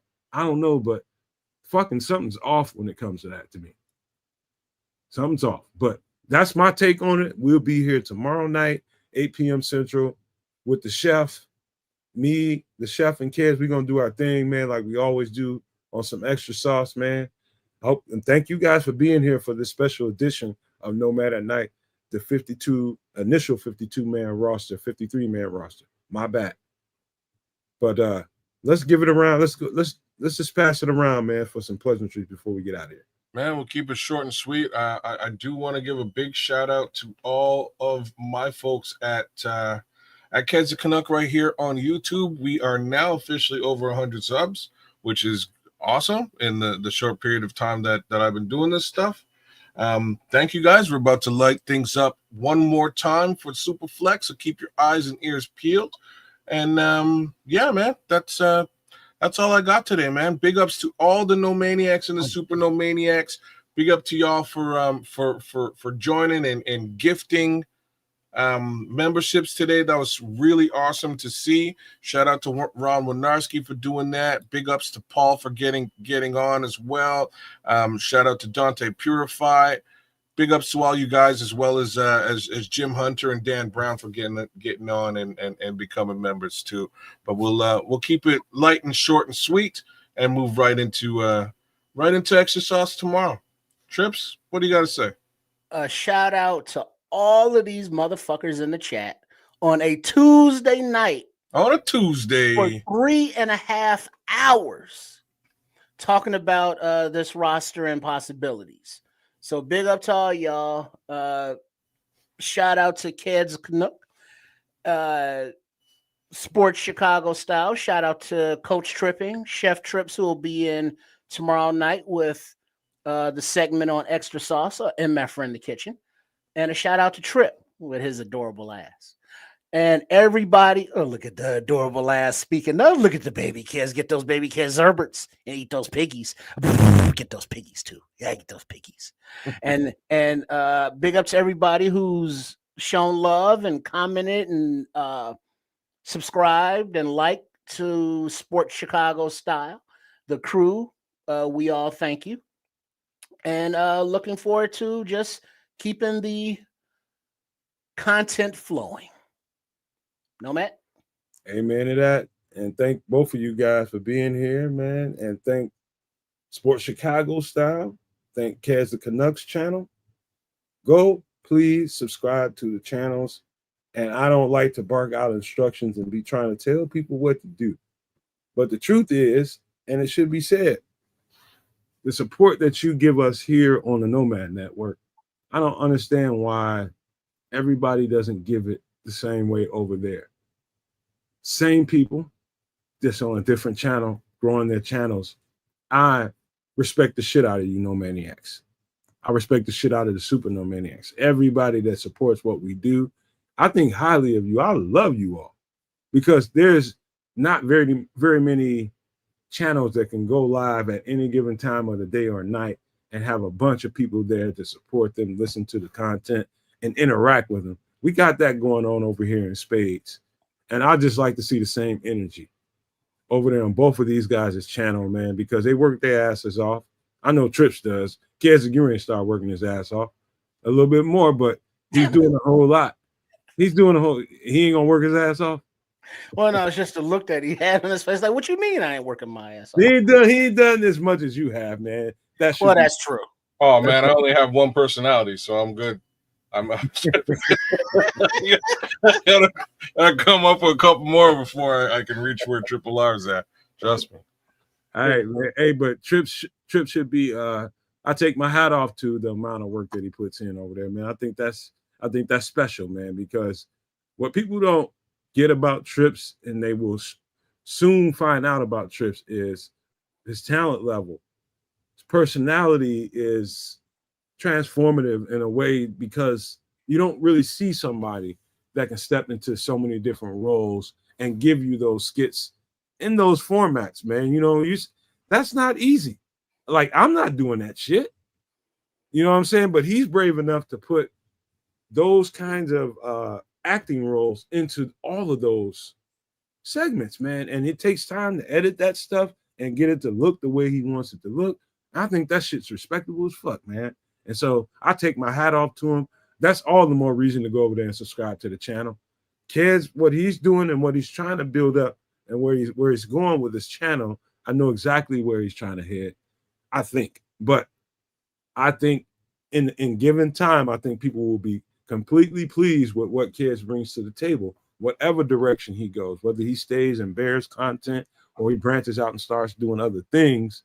He named his channel Kez the Canuck for a reason. I don't know that you want to be completely isolated in Bears content. I want to open up some other channel and see where we go from there. But I appreciate you guys, man. And whatever you guys want to do, just know this channel is here to support you all. Just know that. Much appreciated. So, and Crimson, I have gone live once, and maybe I'll do it tomorrow just to mess with it. But there technical issues between YouTube and StreamYard that we're still working on to go live on Extra Sauce and Nomad at Night and such. But yeah, it's a thing that I'm going to be doing more of, and not less of the produced content, but more of, let's say, live content as well. Yeah, we working on that. I'm trying to help Triple R out on it. Yeah, it's Sports Chicago Style. It's a thing, but don't worry about it. Don't worry, you pretty little heads about it. Go ahead, Nomad. Yeah, man. Y'all keep on flowering each other, man. Keep doing it. Whatever y'all already know. Whatever I can do, I'll do. But yeah, man, that's it for tonight. We'll be back here tomorrow, 8 p.m. Central, and it's gonna be a damn good show because I'm pretty sure there's going to be several moves, and maybe not by the Bears, but there'll be moves around the league that are going to be tantalizing to the Bears. And who knows? Maybe some trades are in that conversation, or maybe a trade is in that conversation. Maybe a few moves for waiver wire guys, but I am very interested to see how they move in this period, because they can get a lot better than we are right now, or they can totally fuck this up. One of the two is going to happen. And I can't wait to see. And I'm not very judgmental, but if they don't get this running back room together like I know it needs to be, we're going to struggle out here. I don't give a shit how good this team looks. That's just my take on it. Thank you all for being here. It was fun. Please grab a membership. It's only 99 cents. Leave this show tonight. Go to the YouTube channel where you see the Nomad Network icon. Whether you're on the phone or on a computer, go find the logo, and that will take you to where it says membership, and the membership will take you wherever else you need to go to get signed up. It's only 99 cents. I made it that way so that everybody can afford, everybody that supports us can afford a membership and help this channel. Not only that, you can also get yourself some discounts on this new merchandise that's coming out.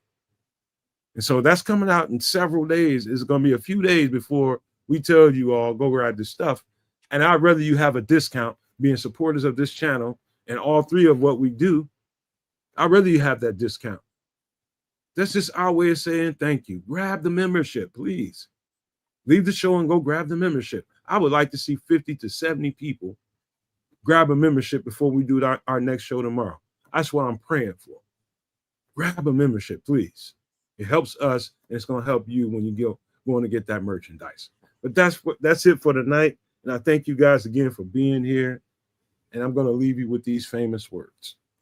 If you can think it and you can see it, there is no reason in the world why you cannot absolutely manifest it. Do not, and I repeat, do not be a prisoner of your own mind. But with that being said, we are